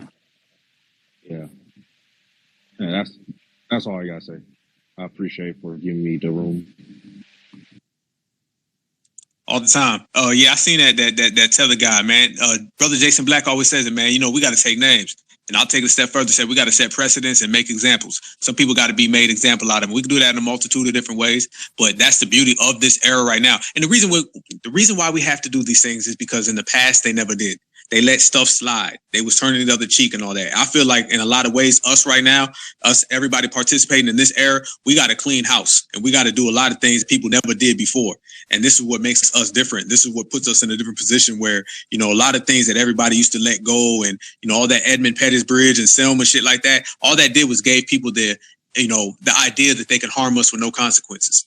All that did was embolden people to go ahead and harm foundational Black Americans. So it's going to take all of us right now to go ahead and start letting people know, you deal with one of us, you got to deal with all of us. You know, there will be a cause and effect. There will be an action and a reaction to anything that you do with foundational Black Americans. And it starts with tethers. You know what I'm saying? It starts with trolls. It starts with the smallest to the tallest. You know what I'm saying? The smallest to the biggest. Anybody. I don't care who you are. If you disrespect foundational Black Americans as past, present, or future, that's what happens. And the reason I say past, because we have to defend the rights of our ancestors. How much disrespect do our ancestors receive? Our ancestors receive disrespect like they're still alive. No ancestors on this earth receive more disrespect than our ancestors. And our ancestors were the most disrespected people when they were here. And now for them to be gone and consistently, there's always an attack. A lot of these little tether groups, they say our ancestors are their ancestors, or they like rob the work that our ancestors did. And Martin Luther King now. Say it again, brother. Say it again. No, I said like Rihanna putting gold grills in Martin Luther King's mouth. Yeah. And then you know what? I want your B Small talking shit about him as well. You know what, brother? I forgot about that. Shit like that. That right there. You know, or when you got Mexicans who come here and say that, you know, they built this country. That was our ancestors. You know what I'm saying? The Black foundational Black American ancestor is used for everybody else to eat off of. And right now we have to protect their legacy. We try to protect our kids' legacy. And right now we're trying to protect ours. So we got our plate full, but nobody can do it better than foundational Black Americans. And this is why, as we say, we got to produce justice by any means, like Brother Malcolm said. Demi, and then Dark and Lovely, and then Phoenix. Hi, Black Alpha, Queen Alpha. Thank you for allowing me to speak. I just wanted to say, to stay on topic of the room, when I think of foundational Black Americans, what we're doing, the movement that we're in, I think of different avenues. Like you got a warrior class, you got a political class, you got a tech class, you got a I think we should be broken up into groups and then move as a unit. And in doing that, no one can actually pinpoint what the other person is doing. I'm talking about other groups outside of us. Everyone in our ethnic group, we have a natural gift. And whatever that natural gift is, we can amplify that gift if we work with people who think just like us. Like, for instance, my gift could be cooking, right? And I deliver food to those who doing the work, right? I think everybody, this is just my opinion. I don't think everybody should be doing the same thing. Like darling Nikki, she, it resonated with me what she wants to do and how she feels. But everybody is not meant for that. Does that make sense? So, I just wanted to put that out there. We need to act as a unit and an octopus in so many words. And I'll land there. Good point. The strength in numbers. That's the beauty of foundational Black Americans. We do it all. Versatility is powerful. Versatility is powerful. There's some brothers and sisters out there where they may not be in the warrior class, but they're ultra intelligent, and we need them riders on the front. We got some people out there who, know how to handle the street game. We need them on the front. We got brothers and sisters, kings, queens, goddess, and guys. We need everybody. Because remember, I tell this to everyone. Supremacy operates in every function of society, so therefore we got to have riders in every aspect of society. We got to do the same thing. Dark and Lovely, go ahead, sister. May I be heard? All right. So I think, Miss Demi, I think that's automatically gonna come. It's always gonna come together with a code. You know what I'm saying? We getting our code together, just like with the invisible kingdom or whatever the Ku Klux Klan got. I forgot whatever they got, but they have doctors, lawyers, techs, and all of that right there. They have a code. So that comes together with a common cause. They know what the code is. They move for the code. But with us, that's exactly what we're doing. It's going to come together no matter what. The end game is all these roads going to lead to one road. That's just what's going to happen. That's what's natural. What I want to contribute is that we have a lot of cowards that live in a house with us. We have a lot of cowards that we can reach out and touch that wants to actively go against Black America, that wants to actively go against their best interests. My whole thing is shaming people, make a coward afraid to be a coward again. If you are for the Democrat and we are at a family function and you tote the Democratic line and I come in with facts and all of a sudden you don't want to have a conversation with me about politics anymore, no, come on back here. Stand on your cowardice. And it's going to get ugly. And it should get ugly because this is a matter of survival. I think we should start shaming people. And I think they should shut up and sit down because this is a matter of our next generation, my children, your children, all of our churches in this nation within a nation. So I do think we need to start shaming people again. Don't stand on what you said. Stand on your cowardice and stand in all of your shame, because what you tell them about what you're seeing, because you're seeing it from a totally different perspective than they are, because you understand how this white supremacist system is moving, they're going to have to bow down. They're going to have to, because they're going to see that what you're saying is going to come to pass because you see the writing on it. Well, you actually see what's going on. You see how they're moving, but they choose not to. So I think we should still shame people for being cowards, because they're rah-rah and everything for they're rah-rah for your enemy. But when it comes to self-preservation, they're cowards. So I do believe I do highly believe in making cowards shameful again. A very shameful act, a very treasonous act. And if they don't want to talk politics with you anymore, drag them back in. I'm talking about giving them a mental ass whipping, because you not only are you poisoning the people you're talking to, mind, you're poisoning the babies that's listening to you and you don't even know they're listening. They soaking up the shit too. That means you're grooming the next generation of coons that'll be against our cause for liberation and actually building a actual Black community. So my message today is make cowardice shameful again, wherever you are, especially in your household and in your families. A1, on point, full. That's what I'm talking about. That right there, fact. We done made it so comfortable to be a coon nowadays. Cowards is out here openly telling you that's how they are because they do not get shamed. I agree 100%, sister. That's why I tell everybody, make sure you let them know that you see their ass and let them know that will not be, tolerated. Because we be grooming coons. Coons be getting groomed out here. You can't sit there and allow somebody to, go ahead and put out bad behavior that don't go punished. This all goes back to people not being punished for being off code. That's exactly to the sister's point. When you allow people to be off code and just do reckless shit, this is what ends up happening. Next, don't be surprised when you look around and you got a bunch of coons in the building because nobody was G-checking them. When you G-check somebody, they're going to realize that don't feel too good.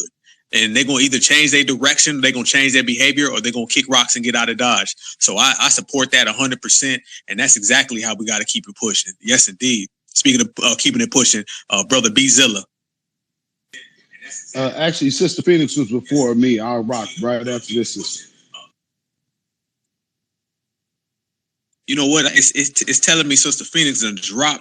And she had her hand up in the drop, so I don't even see her on my board. Okay, yeah, it looks like she did leave. Okay, so let me hold on real quick.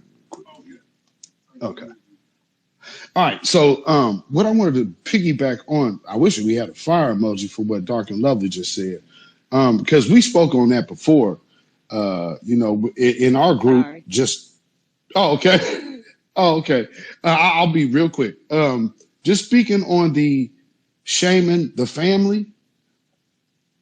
Oh, no, it's all good. Just on the shaming the family aspect of it, I really, truly do believe we need to do that because it's necessary to deal because even in my own circles, there's a ton of people that know I don't rock with the Democrats like that, and they're stuck on the plantation. So every 4 years, they hop out the woodwork to come do the Democrats' dirty work on my timeline.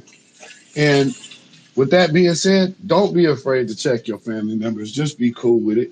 And here's the other thing I wanted to say, piggybacking on what Demi had said. If nothing else, look at empowerment as like Wu-Tang Clan. It's like 36 chambers. You got everybody that does something else, but they do it great. That's what this thing is. There ain't going to be one person that's one answer. Everyone is the answer. Because we have all this greatness within our community. We just need to figure out how to basically team it up. We like the NFL. We just need to figure out which team we fit on. And so like I'm saying, just kind of scope the game out on a wide scale. So don't look for everybody to be one thing because we got we got everything actually. Like we have everything to build a society within our own community. Let's expound on that and everybody's individual talents like that. With that being said, I'm going to drop down because we're over here working at the house. So y'all have a blessed night. We're going to be just sitting up here listening. I might come back up again, but with that, I'll land my plane. Peace, y'all. B1, brother. Salute, family. Go ahead, Sister Phoenix. All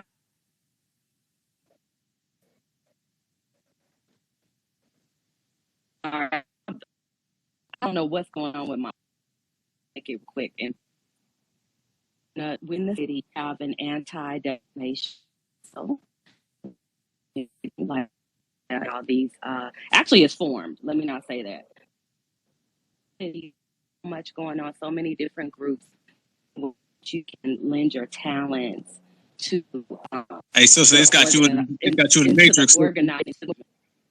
Oh, can you hear me now? Can you hear me now? Can you hear me now? You got say something again. You got me? Oh, it's still jumping all over the place. That's better. Here, let me take my ear. Okay, I'm gonna take my earbuds out. What about now? Got you. Okay. So I keep pushing the city and Whoa, hey, sister. Hey, it's messing up again. So? Yeah, it's messing up again. You might want to drop down and come back up, baby. Okay. Yeah, it's tripping all over the place. Okay. Thanks. All right. Brother DC, go ahead, family.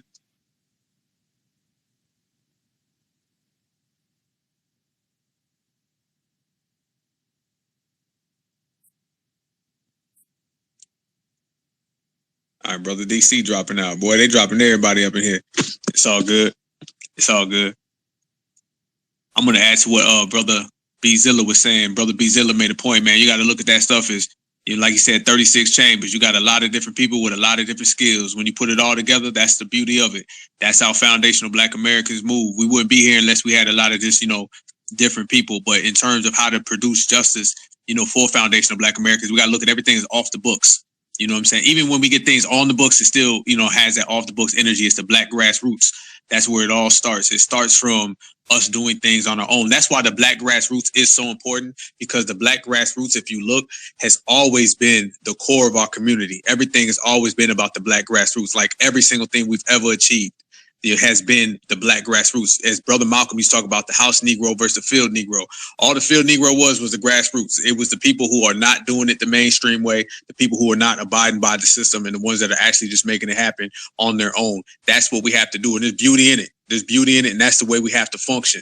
We'll never, ever, you know, get assistance from anybody. You know, everybody's out to get us. That's why it is an anti-Black race war. It's not a race war because they come here to play with us. It's an anti-Black race war because they literally want to, you know, they want to get rid of us in any way they can. In any way they can, they want to prevent us. They want to block us. They want to stall us, and they want to stifle us. And it's up to the Black grassroots. But the difference between this era and every era before and every era previously is that, for the first time, in my opinion, is that foundational Black American grassroots are the people who are really controlling the community right now. There used to be a time where the community was being controlled by the mainstream people. And this is why, you know, there was a big disconnect between your average, everyday, working class, proletarian Black person and the person you've seen on television. Now the people on TV are irrelevant. Barack Obama's irrelevant. He's having book signings and ain't no foundational Black Americans even there. So if we really got down, you know, rendered him to the point of irrelevance, then what can we do to anybody else? So it's showing you now that this train is moving and is based upon the Black grassroots. There's brothers right now in this space. My brother Torian Reigns, my brother Beatzilla, Afro Elite was here, Kid Gravity was here, me, Black Alpha Network. The new Black media has replaced the old Black media. This is why you see people like the Black Network or whatever it was, the Black channel they had. I don't know what it was, but that shit literally went out of business. And that's because the new Black media has ran them off the block.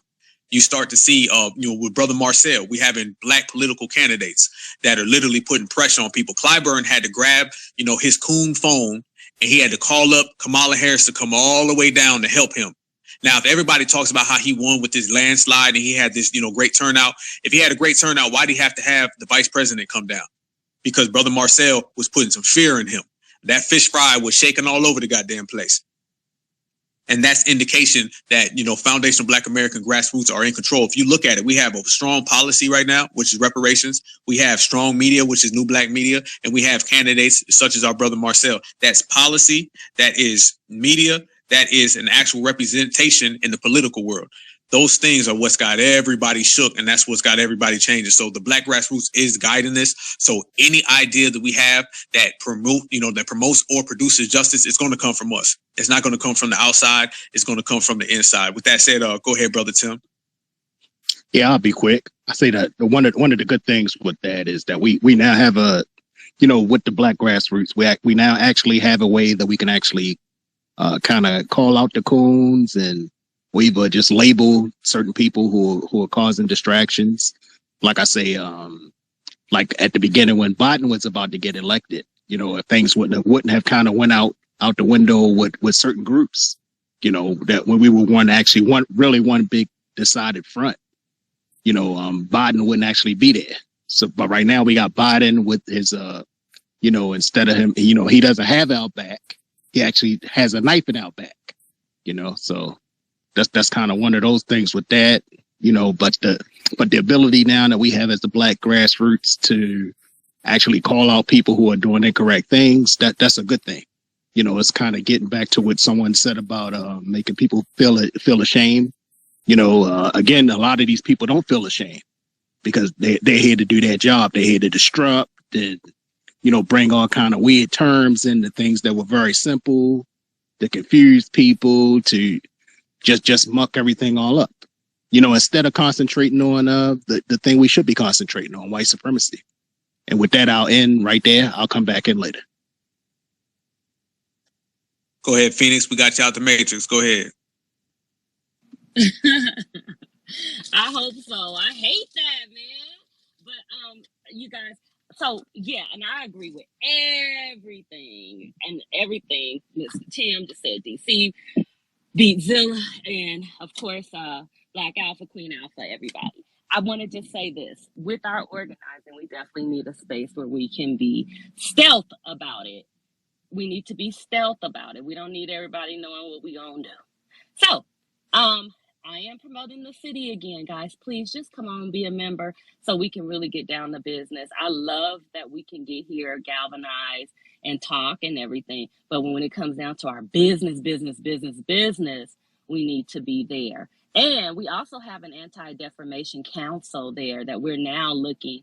It's formed, it's ready. We just need bodies, and we need to start bringing the business to these people that keep marketing our image and branding our image in such a way. And if you notice, whenever there's some anti-Black murder or annihilation that happens, you know what they flood the media with? Again, they flood it with us, with something happening in our community that renders death, right? So it takes the focus off of them annihilating us and trying to switch the conversation or the narrative or the image per se, the psychological, socially engineered situation back to us doing something, to us is what they're trying to market. So nevertheless, please come to the city. There are lots of forums, lots of groups, lots of organizing going on, and that's the only way we can get it done in a very private manner. And I land there. Thank you again for letting me speak. Yes, indeed. Yes, indeed. And while you guys are out there, you know what I'm saying, right now, I want everybody to make sure you subscribe to the Black Alpha Network on the YouTube channel. Make sure you see it. Make sure you subscribe to my brother Beat Zilla as well. My brother Torian Reigns, my brother Afro, Elite Kid Gravity. I never say my name without those brothers right there. Make sure you guys subscribe to it. The same energy that we bring here on Instagram is the same energy on YouTube. It's just, live and direct. So make sure you subscribe to it. Take 2 seconds. I got 80 people up in here. You know what I'm saying? Swing on over there and make sure you subscribe to the Black Alpha channel, as well as my brothers I just mentioned. We're going to actually continue this conversation because I know a bunch of us are going to be dropping some content this week, furthering, this discussion, this discourse between each other, and we can all take it a step further in terms of Black empowerment, because at the end of the day, it's all about Black empowerment. They practice supremacy globally, so we have to practice, Black empowerment true. And yes, foundational Black Americans, we are, as I say, the vanguards of the community. We're the ones who keep the lights on. We're at the boss's table. We're in the winner's circle. Everybody genuinely just has to deal with it.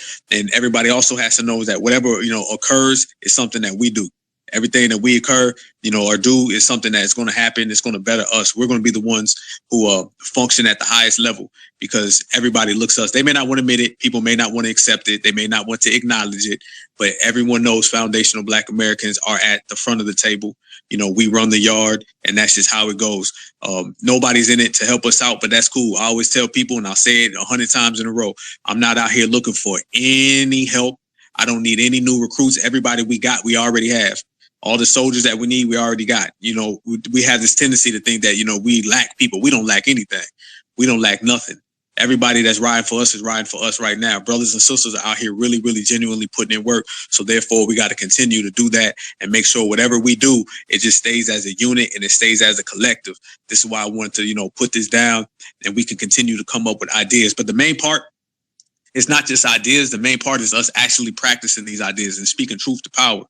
We're never, ever at a loss of ideas in this community. We're never at a loss of, strategies or anything of that sort. There's some brothers right here I know in this panel right now that are brilliant.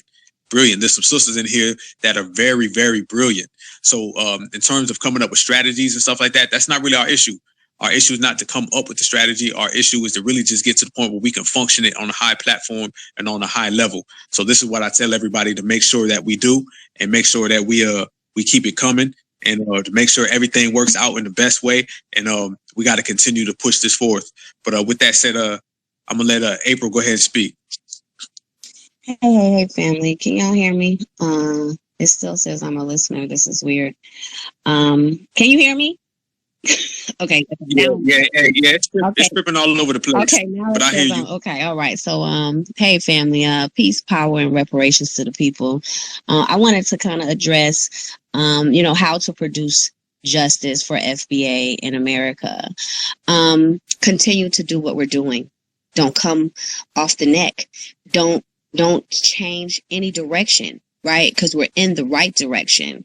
And with this new situation with Jalen, we must really look at how this is happening. This is a play, sadly, right? It happens every vote. It's midterms. Niggas, they trying to get you emotional so that y'all can think about how y'all gonna fix this by voting for their fuck asses, right? So let's not remember that this is an emotional buck breaking as well. Like even posting the video of them like literally lynching him. 90 shots is a lynching, right? And so we have to stay in the direction that we're on, right? We have to continue to delineate. We can't come off of that at all. That is how we're going to produce justice for FBA in America, is through delineation and policy, right? We literally have to do that if we want to, because the reality is that we are not a minority lineage in the country that our ancestors built, where our bones and our skin and our blood is in the soil. We're not the minority. We're not a minority at all. When it comes to, race, this whole we all black, then we might get lost in that sauce. And that's what's been happening. So we need to continue to delineating, separating, activating our people, loving on our people, and empowering our people, right? We don't have time. A part of that delineation is we don't have time to be talking to people who are not us right now. We don't have that time. We have millions of our own people that we really do have to activate, that we really do have to love on, because we're all unpacking real trauma in real time. Right. And so a lot of things have happened over the last 6 months. It's kind of led us to where we are. Even like you said, the attempts with Clyburn, those are all, even sadly, even now, everything that has happened, how they're distributing this information, how they're showing how this went down, like how they're showing the blue lights, all of that is an emotional trigger, right, to actually get us off the road that we're on, right, which is delineation, and actually doing that and sticking to it. And everybody should be delineating in real time, in your real life, right? You have that power. If you are in the Black American descendant community, you should be delineating in your real life in real time. You should know that if your bank teller is Black American, the people who watch your children, are they Black American? The people at the post office, the man who delivers your mail, is that a Black American? Your next door neighbors, are they Black American? You should know within a the 10 block radius of your home, all the Black Americans that live within 10 blocks of your house. That's the mission. You should be finding those people, letting them know that they have an inheritance, that reparations is here, reparations is happening, and we're a show and prove people, right? So we have results. We have AB 3121. We have that we won lineage-based reparations. We have things that literally we can say we have results. We must continue to move in righteous forward progress. We cannot get complacent in no way, shape, or form, or even lose any type of emotional standing, because this is a regular political play. Sadly, this is a regular political play. This happens every time it's time to vote, y'all. So just keep that in mind. Delineation is how we're going to produce justice for Black Americans in America, because that's how you get resources in this country. That's how the Asians got their hate. They're the most delineated people in this country. Right. And so we must actually.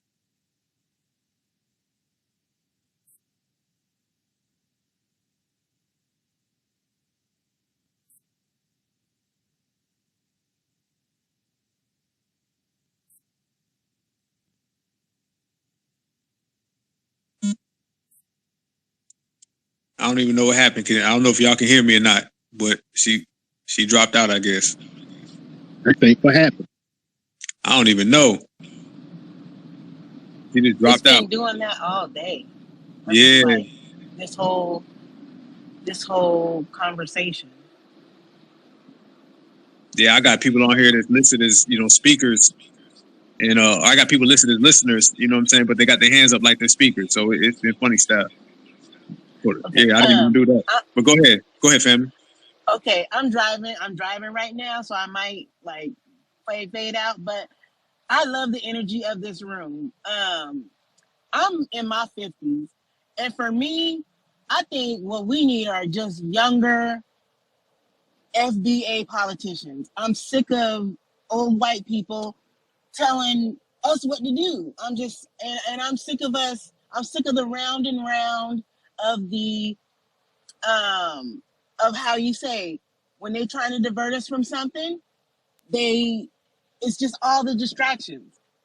I'm sick of the distractions, and all those distractions, you got folks who are really out of touch. I mean, I'm originally from the Northwest, and I moved down to Florida because, to me, black people in Washington State don't know they black.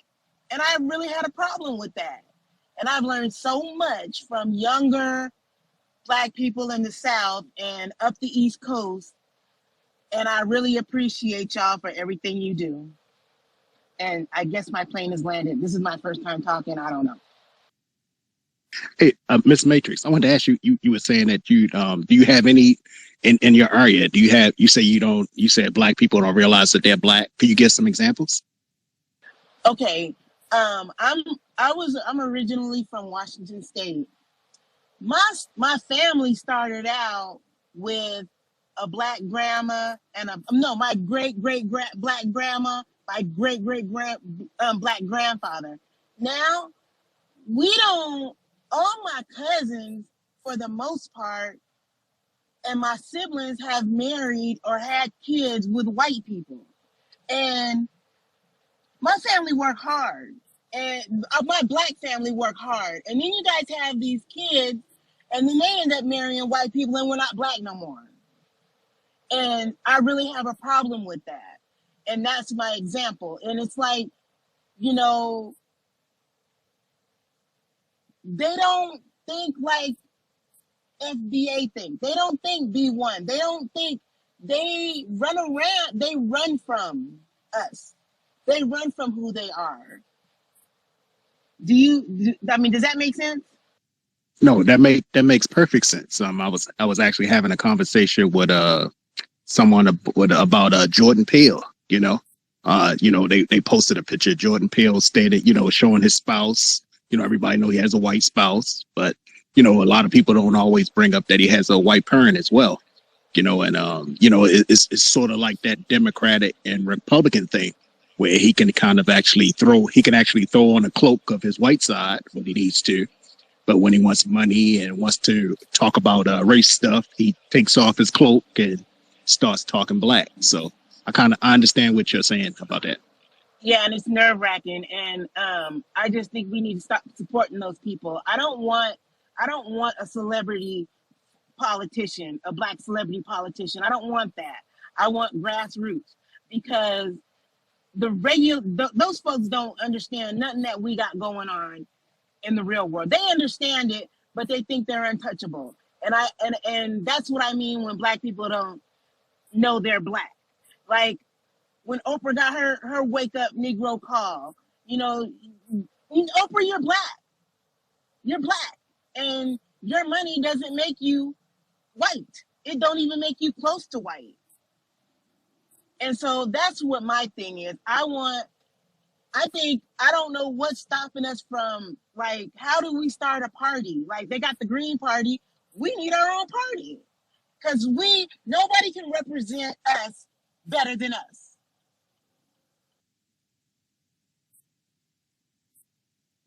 I think my plane has landed. Oh, okay. My bad, Alpha. No, yeah, hey, that's big facts. I want to chime into what you said, sister. I know it's exactly what you're talking about. Exactly. Some of these people, when they get them wake up calls, it's almost like they like wake up calls. You know what I'm saying? Some of these folks, like, they love wake up calls. You agree? I agree. And now, all these guys in the NBA are mad because everybody that got drafted was mixed race. That's y'all's fault. We ain't got nothing to do with that. Y'all did that. So I don't feel sorry. I don't feel sorry for black people that don't want to be black. Because at the end of the day, if your label is not black, as far as black Americans, like us, if you're not us, no, we don't have nothing to talk about. I don't want to hear people talk about LGBTQ. No, you're black first. You support them harder and run with that. You run with that all the damn time. But you're black first. Because sometimes looking at you and talking to you, you can't even tell. But when you do find out, they hit you with the, oh, I'm LB. No, you're black. I don't care how white your spouse is, you're black. So I'm done. Y'all, I love this energy and keep it up. I'm going to subscribe to everybody. Well, Miss Matrix, again, you make some good points. Like, again, this all goes back to the code, you know. But again, many people aren't familiar with the gentleman who invented the code. I've actually heard people say, it's not important to actually learn that stuff right now. Everybody knows that it's a natural thing to be black. From what everything you're saying, we can see that it isn't. You know, we have a lot of people, even though we have the proof of the killing fields of slavery, even though we have, injustice, we just had a black man who was shot, 60 times, and people won't even say it was white supremacy or racism, but, and they I won't don't think even, that they either. don't want to be black, and they don't actually even want to be black. Sorry about that. Yeah. And I don't, like I said, I don't get any of that. And I just wish, well, I'm not going to say I wish. This is growing. Somebody mentioned earlier, I don't remember what her name is. This is growing. I can see it. Like, since I moved down here, I can see it growing. I literally, when I grew up, I didn't grow up in the hood or nothing, but I related. And when I moved to Florida, I moved in the hood. I bought my house in the hood. And I'm looking at the gentrification around me. And I give them people hell. I give them hell. If their yards are messed up, I call the folks on them. Because they're going to call the folks on me. I treat them like they treat me. And I'm just not, like I said, I'm black first. I'm black first, and I'm black American. I was born here.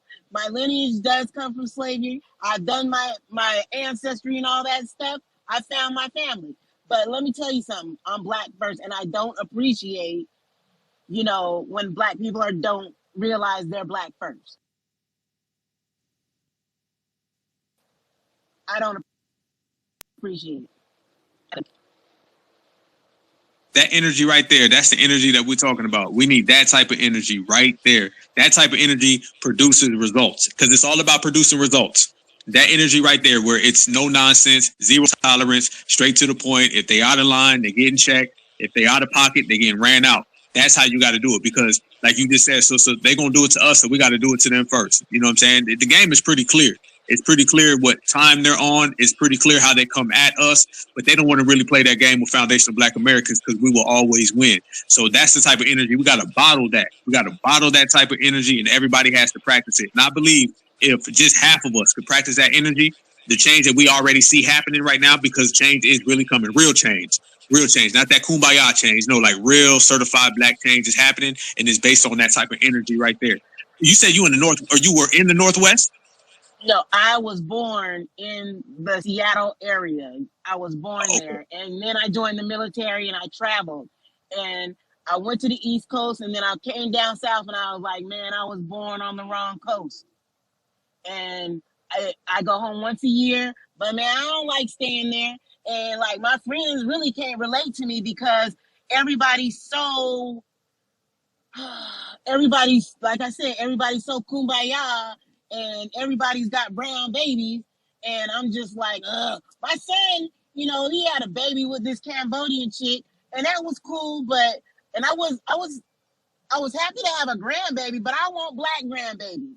And I tell my kids all the time, I want Black grandbabies. I don't care about the rest of that. Don't introduce them to me. I want Black grandbabies, and I that's just me, because I'm a Black person, and I love it. I don't understand what the problem is. Like you said, we are the culture. You know, they're doing, they're calling us ghetto for doing us, but then when they do us, it's cool. We need to cut that crap off too.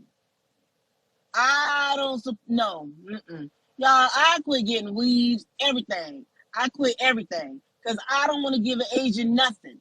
And if I didn't have to give white folks, I look for every industry, a black person in every industry. I tell every young black person, go to college. If you go to college, you learn something, you want to work for these white folks, learn everything you can, break in that industry. And if you start a black business in developing or whatever, I'll support it. I will support it. I just don't understand, why do we work for these people and don't do it ourselves? Because we were the ones who did it during slavery. They pushed us out of our They pushed us out of all that. They pushed us out of carpentry. They pushed us out of, we can't even own an NFL team. So no, I'm black first. And I bank black everything. I'm done. Hey, thank you very much for that, Miss Matrix. Maybe we'll swing back into talking about that later. Is a point I actually want to bring up later too, if Alpha will let me. We're gonna try to get with the hands and let some of the people speak. We got Lawrence, and next we got Mark from the Soul. Lawrence, you can take it up when I stop. What's going on, everybody in here, man? We just out here. I'm in Florida. I've been in Florida about 10 years now, man. For real. Hold up, Mark. It was supposed to be Lawrence. My bad. What's up, everybody? How's everybody doing? I really just wanted to expound on what Miss Matrix was talking about. I'm from Southern California. I grew up there, and I'm 36 now, but moved to Atlanta when I was like 26. And yeah, it's what you're talking about is three things: it's geographic, sports and entertainment, for one, and two things. It comes down to that. I became much more black myself when I moved to Atlanta and experienced the Southeast and the East Coast. I wasn't really exposed to so much black excellence, black people. It was literally when I stepped off the plane, a culture shock. I'd never in my life seen so many black people, let alone so many black people running shit and doing stuff.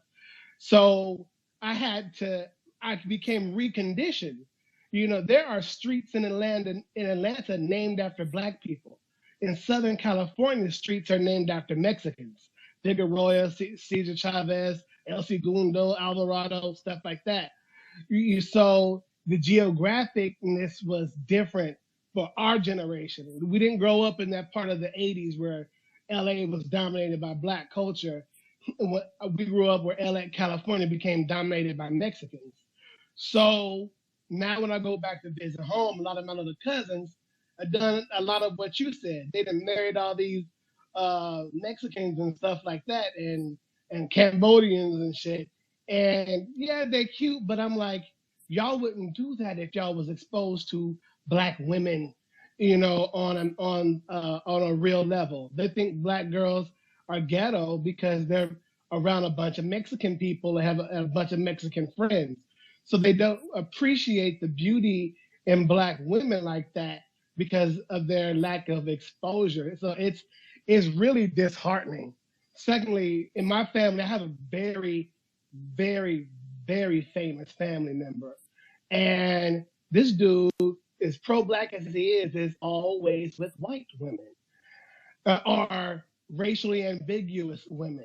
So there are a lot of cousins that try to copy him and get girlfriends or wives that look like those racially ambiguous people. You see it, in sports, and Kobe died. I love Kobe, but that damn Mexican woman up there trying to, talk for his funeral looks stupid as fuck, and you see people, they want to be like those athletes, the young boys, because those athletes don't support the beauty in black women. So it's geographic, unfortunately. And I said the same thing. if I had a family and kids and stuff, I would definitely birth them in the DMV, Atlanta, New York, or something where there's a lot more Black people so they can appreciate Black culture. Because you can only tell them so much at home. But when you go to school at elementary, middle school, and high school, and your classroom is 99% Mexicans, with all the Mexicans talking about, yeah, dude, Black girls are ghetto, and a bunch of Mexican women and stuff like that, then you get conditioned into looking at blackness as secondary. And I remember growing up and Black people with other Mexicans telling me how big my nose and my lips are. So a part of me grew up thinking I had an ugly complex because of that. When I moved to Atlanta, my lips is the best damn thing on my body and my nose. You know what I'm saying? Like stuff that they go get pumped in their mouth. But I did not know that until I moved. So I feel you, sister Matrix. And it's you just doing what you're doing is right. You want Black nephews, Black grandbabies, and nieces. Like, I'm not trying to babble. I'm about to land my plane. I feel the same way. All my little cousins having these babies, and I was like, they cute and all, but it's like they're not even real or something. You know what I'm saying? So I land my plane, but I feel you, Miss Matrix. Hey, what you describe, Lawrence, is what I don't know if you're familiar with Dr. Frances Cress Welsing. What you described is you discovered your Black self-respect. Be proud of yourself. You don't let people tell you, that that's the thing now. A lot of people, a lot of the people from these other cultures are going to try to tell Black people that they're different, or we're the funny looking ones and stuff like that, when they're actually copying our culture, when they're actually emulating our women, when they're trying to look like, trying to be like our men.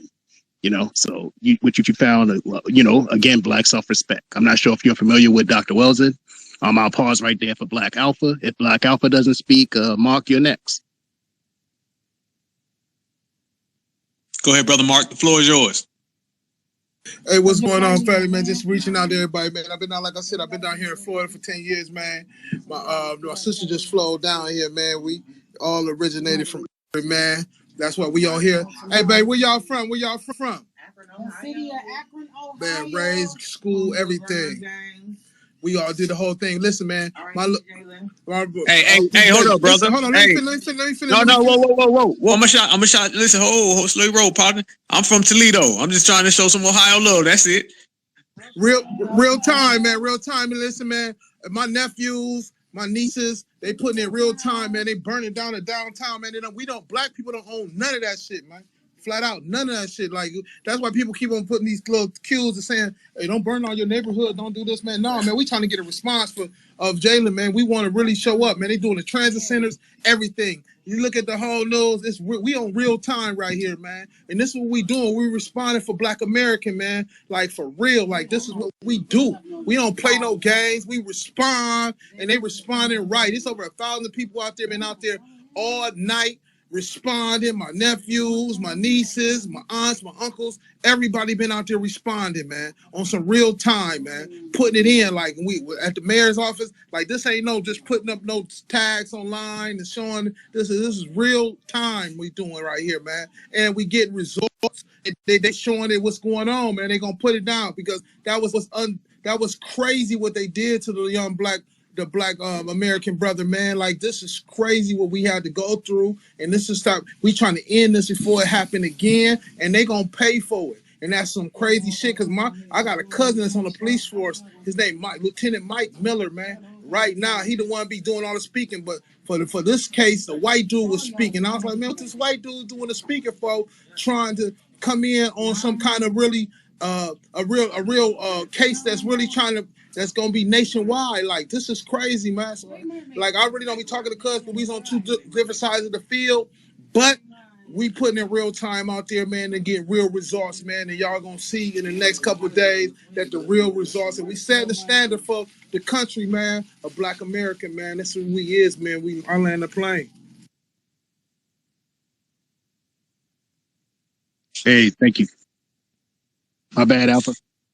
No, it's all good. Hey, brother Mark, hold on. Hey, tell people what it's like up there in Akron, Ohio, man. Like in terms of the whole situation, not just this particular one, but all across the board. Like I said, I'm from Ohio, brother, so I know. So tell the people in the room what it's like up there in Ohio in terms of these race soldiers and a lot of stuff that goes on. It's a lot of race soldiers going on, man. A lot of shit going on, man. From like, what I'm saying, like in the area that we at, from Akron, you got Canton, you got a whole bunch surrounding. You got Stowe, you going up to like Streetsboro. You got you going up to Cleveland. You got Hudson, all that type of stuff. We leading up to Cleveland from Route 8, which was Jalen was going down. He was going down from Route 8 and just getting onto 77, was going to Canton, Ohio, towards the Hall of Fame. That's where he was headed to, you know what I'm saying? But like I said, they didn't have to do that. Brother didn't have nothing on him. You know what I'm saying? They be planting shit on motherfuckers, man. Like, and that's what they did. One thing I do say, their reaction time on the white supremacists, their reaction time is great, because they'll plant a gun on you in real time, and they'll make it seem like it'll make it seem like this guy had a gun on him in real time. Like a lot of cities you see, that the footage don't come out from the cameras a lot that fast. You realize we be like looking for we still looking for the camera for Nipsey Hussle, man. Like, you know what I'm saying? Like in front of the marathon, bro. Like it took so much time for that to come about.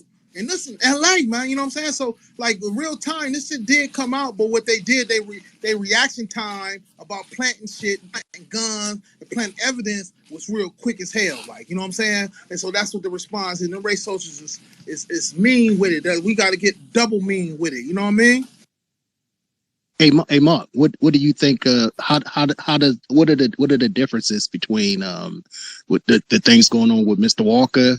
What happened with Mr. Crawford and with Tamir Rice? What do you think of what are some of the differences in there?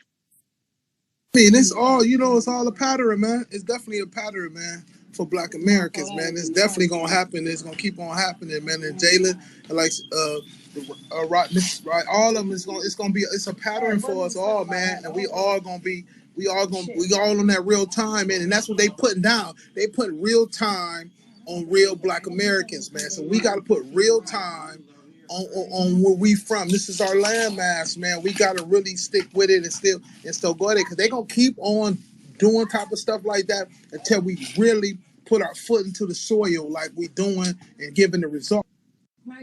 Hey, man, thank you for answering that. This case kind of reminds me, I always go back to Jordan Edwards, in the case of Jordan Edwards, what a lot of people don't know is Jordan Edwards was actually trying to do the right thing. Him and his friends were actually leaving the party where the trouble was going on. Jordan Edwards died instantly because some race soldier cop decided to play a bootleg version of what's that sniper, the American Sniper, and shoot this brother in the shoot the car, and his first shot hit this brother square in the back of the head, killed him instantly. This is Jordan Edwards, but with this brother, even though he went out the way he did, just because you run, that doesn't mean you should be killed because you ran. They have all these non-lethals, for white people, but when it comes to Black people, there's no, even with Terrence Crawford, coming to the Walmart, bang, they just shoot him. Tamir Rice, he got 30 seconds. And that's real stuff, man. That's why I say Chris Donner, like he was my hero. Facts. This goes on all across the state of Ohio. Ohio's an interesting place. A lot of people don't know what really goes on up there in Ohio, because people in the Midwest, they kind of keep to themselves. They got their own little thing going on. But all across Ohio, like you were just talking about, Brother Tim, the gentleman in Walmart, Tamir Rice. There was Sam DeBose. I want to say that was in Cincinnati. You had a multitude of different things that never really made, the high broadcast news, or it never really did, a big story. Like I was saying earlier about the 137 shots, that was in Cleveland, Ohio, where they literally jumped on, these brothers and sisters' hood and reloaded. and continue Yeah, I to. remember that. I remember that. Yeah, you're right. Remember that? And the news couldn't play with that. See, I want everybody to understand they're only going to give you stories that they could play with. They got two, random routines that they play on us. They either, they go into full, denial, or they go into quickly, ASAP. They'll turn into, we don't know yet. And they like to give you stories that they could play. Did George Zimmerman follow Trayvon Martin? Did Mike Brown have his hands up? They love those play stories.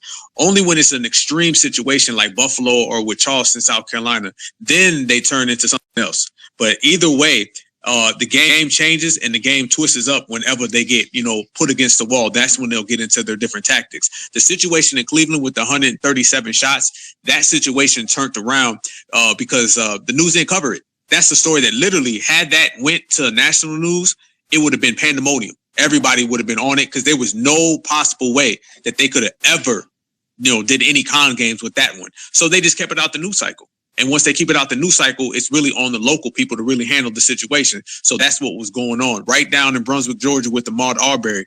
Had that not made national news, all those people would have been walking the streets. You can literally see in the DA and into the police department that they were preventing that tape from ever getting out. And had people not on the grassroots level found that, located that, and put it out and make it go viral like we do, make things go viral. Had that never happened, Ahmaud Arbery would have been gone, and this story would have never been, brought to light. So it's on, everybody listening, no matter where you are, I don't care where you're at in these 50 states, make sure you stay vigilant. You got a lot of black media out there. I'm one.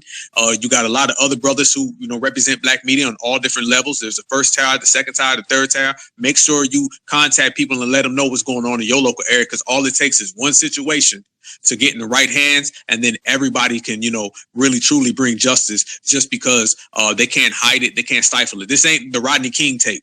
You know what I'm saying? The Rodney King, I think that was in 1991 or whatever. I don't know. I was a little boy, okay? But either way, with the Rodney King situation, that was on tape. That was on tape. You couldn't really do nothing with that. Nowadays, man, you can press send, and that goes out to millions of people worldwide.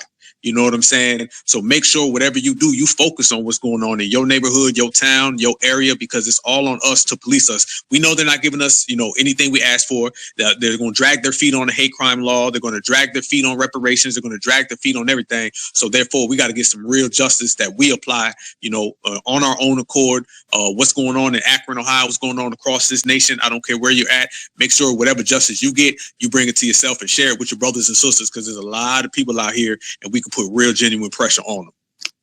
Hey, for context, the incident that Black Alpha was talking about, the people's names was Timothy Russell and Melissa Williams. The shooting occurred in a parking lot after a high-speed chase, which began after cops mistook a car backfiring for gunshots.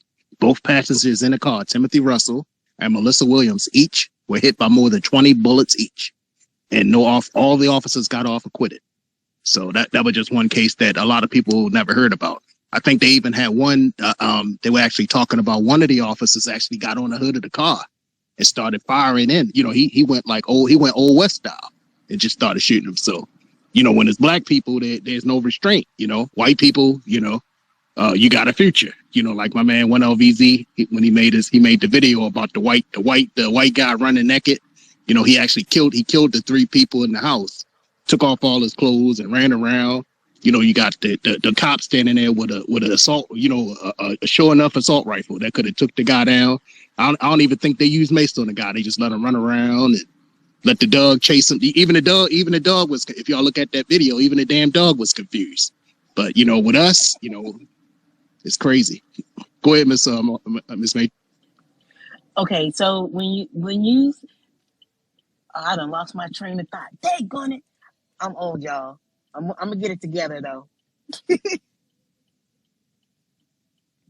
Go ahead, somebody else. It's all good when it come back to you. It's all good. Hey, brother Tim.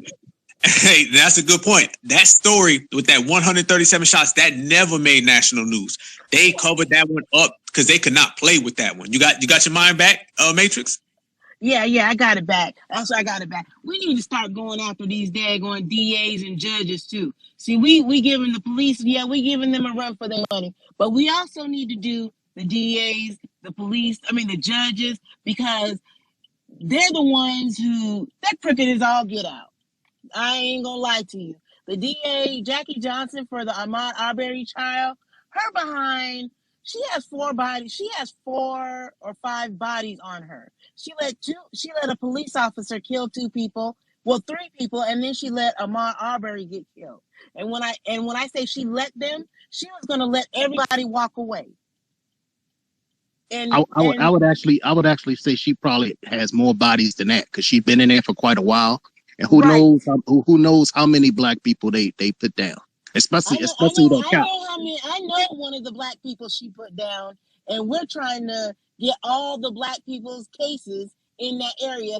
Everybody should be on it. Every person who has been arrested, put gay time in Brunswick, Georgia, with the Jackie Johnson. Everybody, even white folks, even I hate to say it, because she let these guys get away with murder. She let them get away, and remember they walked around.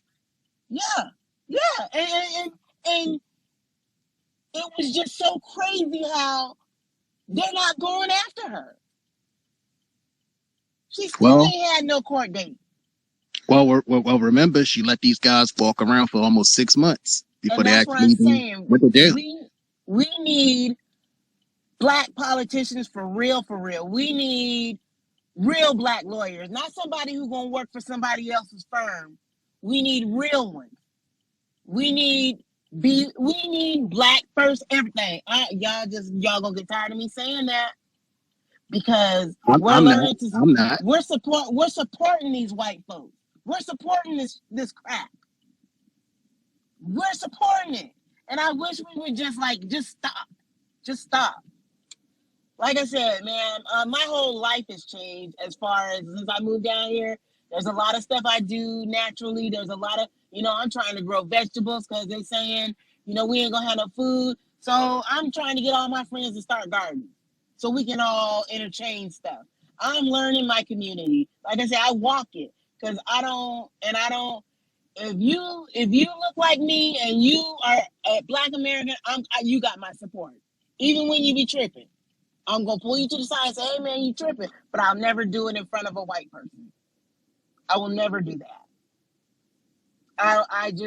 We have to learn. Like I said, like you said, the whole code. We have to learn to be on code and stick with that crap because white folks is on code. They've been on code since they crawled out them damn caves. And I'm done. Hey, thank you again very much, Ms. Matrix, for that. Next we got Lawrence, then we got Mark, then Miss Canada that just came up on the stage.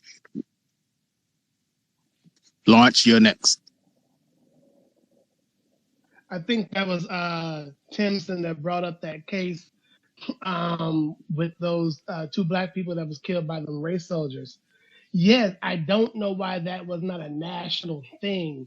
I saw a whole documentary on that just to spread a little light. It was an unmarked car that was literally just trying to pick on this dude and this girl because he knew them. And he tried to pull them over, which is illegal in that state. You can't pull people over in an unmarked vehicle. When they didn't stop and they ran away, as they passed the police department, their raggedy car tailpipe gave a backfire. So the little white cop jumped in his car and rallied the troops. Oh, let's go chase these people. They chased them down, lit the car up. One of them jumped out of his police car, jumped on the hood of the other car like he was damn Batman, aimed in the front window, and let loose on them from the front of the car like this was a damn video game. I don't know why that did not get national attention. Nevertheless, the local prosecutors, attorney generals, and all that shit didn't do nothing about it because they'd be in the pockets of these people. The prosecutors and AG in Chicago didn't do shit for the people who murdered Breonna Taylor, murdered her. Them cops walked away for free. And same thing down here in Georgia with the cops that killed wasn't Ahmaud Arbery, but the dude that was in the parking lot of Wendy's. The Yeah, uh, the rapper. yeah, I forget his name. What it'll come back to me. The one that fell asleep in the Wendy's parking lot, and the Yeah, man that yeah, the he I rapper. think that was Rashard. I think that was Rashard Brooks. yeah, Yeah, Rashad, Bro. that was him. The prosecutor had a record of prosecuting more bad police than anybody else in America. Like that's what he did, go after the police. But when that Rashad Brooks story stopped trending, black people stopped paying attention. And when it came time for re-election, the racist white people voted him out before he could prosecute the police. They put a coon woman prosecutor in there who was her campaign receiving funds from the lawyer, the legal department of the police, and the police union funded her campaign. They voted her in and she dropped all the charges against the police that killed Rashard Brooks. So so Ms. Matrix is right. These judges and local law enforcement people who are part of the local communities, those people must be dealt with more than anything because that's who be having these police back. Those people must be voted out. And we have to look at their record. Tariq Nasheed pointed out when the race was happening, he let everybody know. He said, "Y'all folks down in Georgia, this is a coon chick. She's already received payments from the police union and the attorney from the guy who killed Rashad Brooks, and nobody showed up. So they voted the cop that would have prosecuted the prosecutor that would have got that cop out, and this coon chick got in. So you are right, Miss Matrix. We got to be on top of that. I'm bad. Hey, thank you very much for that, Lawrence. Hey, Mark, we're going to come to you in a quick second. I just want to let Miss Candace speak because she's a new speaker, just came up to the stage. Miss Candace, you got the mic. Hi, thank you. Peace to everybody in the room, Black First. I just wanted to I really just real quick because I'm gonna head over to Tariq's space. I'm glad that you called me. Thank you so much. Miss Matrix, I was just gonna with all due respect and everything like that. I'm not even coming crazy, but I know that you had said even the white folk, you hate to say it. We'll cross that bridge another day and everything. I'm not giving no lessons to my elders. I'm just saying that somewhere around in there, we gotta correct that language. You know what I'm saying? Because there's something that's just keeping us saying that, but we need to just work on that. We don't give a hoot and nanny whether or not they in there. We talking about black first. And that's all, Miss Matrix. I love you so much, dear sister. I'm gonna go. I love y'all. Peace.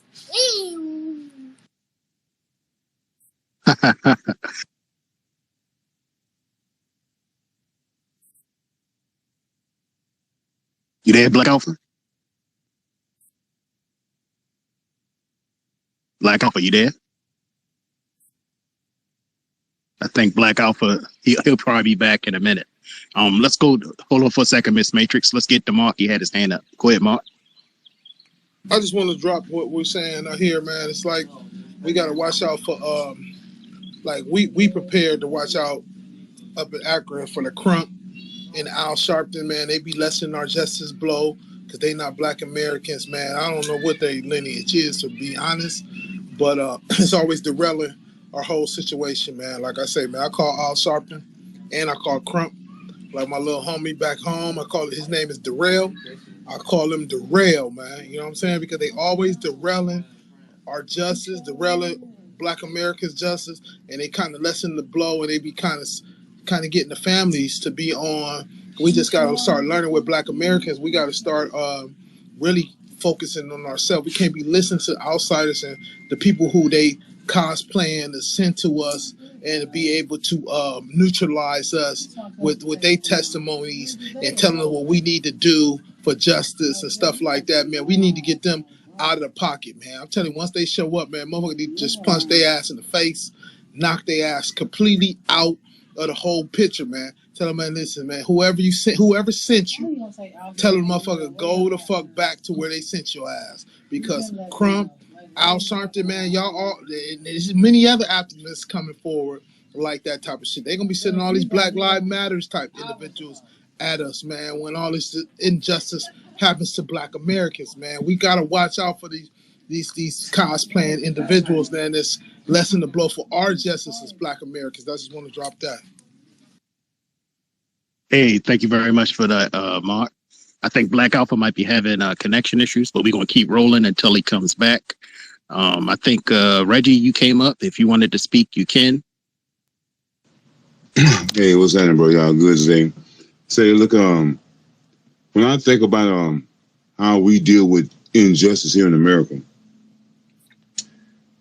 there are some things that amongst Black people, we just want to talk about it. There are some things that we need to do, but we just don't want to talk about it for whatever reasons.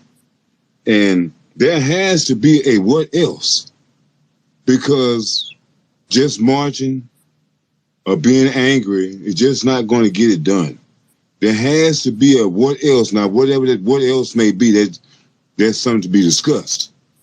But there has to be something to where they say, all right, now, if we don't do what these people are talking about, this might happen. And so we need to be more serious about what we're saying. I agree with the guy that says, when Al Sharpton comes up, please watch out for these people that's going to try to come in and tell y'all to be cool and let the courts handle it. We don't need no violence. Hey, man, why? What people don't realize is, man, the people that we are dealing with really hate Black people. I was listening to this station earlier, and the guy was saying, like, well, there's no proof of Black people up in South America. What do you think these crusaders were doing during the early days, like in the early 1100s? They were coming to all the Americas and all the land. All you got to do is look up the different people, man, the ethnic people that has been that are extinct right now. And that little list is like 55. And I'm quite sure there's many more. They came killing people. And the way they killed Mike Brown, Eric Garner, George Floyd, this young man right here, all the Black people, man, these people are heartless. So they don't care anybody killing you. They don't care about you getting all mad and angry. They want you just get mad and angry, and after a while, you just kind of go and calm down. And so that's another thing I want to say. Don't wait for this to happen again, because when we calm down, we are allowing it to happen again. We need to keep the pressure on and say, now, man, look here. See, like every time we try to be cool with y'all, it happens again. You're making more excuses for police officers to get off, saying, oh, this was just some individual cop. When it keeps happening every day, we are tired of it happening, and something has happened, because it seems like you can't stop yourself. So something got to be done. And so, like, when they talking about burn down our neighborhoods, what neighborhoods do we have? They didn't took them all. We don't have no neighborhoods. So, hey, man, maybe we need to rebuild again anyway, because it's no fun with me sitting back and watch everybody else achieve the American dream, and my people just sitting back looking. This has been happening too long, man. And I love this energy that I see coming from the youngsters today, man. I really love it, man. I just want y'all to smash on the gas. Don't listen to these old people, man, because they're going to try and stop you. When they were young, they had the fire too.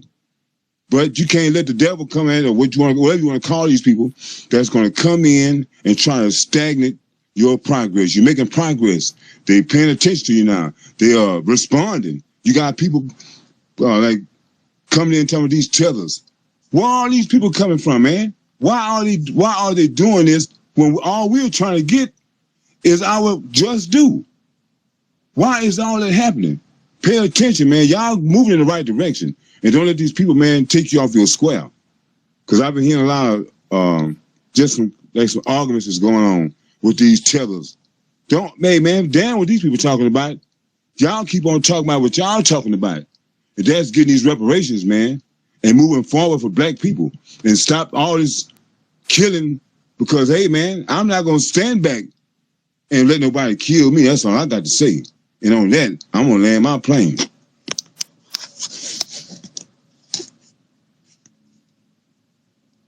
Brother, I just want to say, salute to you, family. I like what you just said right there, brother. Every last thing you said, especially you said smash the gas to the young folks and don't listen to the old people because they're going to try to stop you. Brother, I salute you. I salute you 110% for that one, man. That is completely real. It's good coming from a brother like yourself as well, man. So I appreciate that compliment, man. And I appreciate those statements, yeah, I'm gonna go ahead and wrap this up though, family, because I'm gonna slide over personally to the other spaces and stuff. But I just wanted to chop it up with the fam on today, because while they out there celebrating and doing whatever they doing, and the race war never stops on us, so we ain't got time for the popcorn and none of that, man. We got to focus on the issue at hand. We had to focus on everything.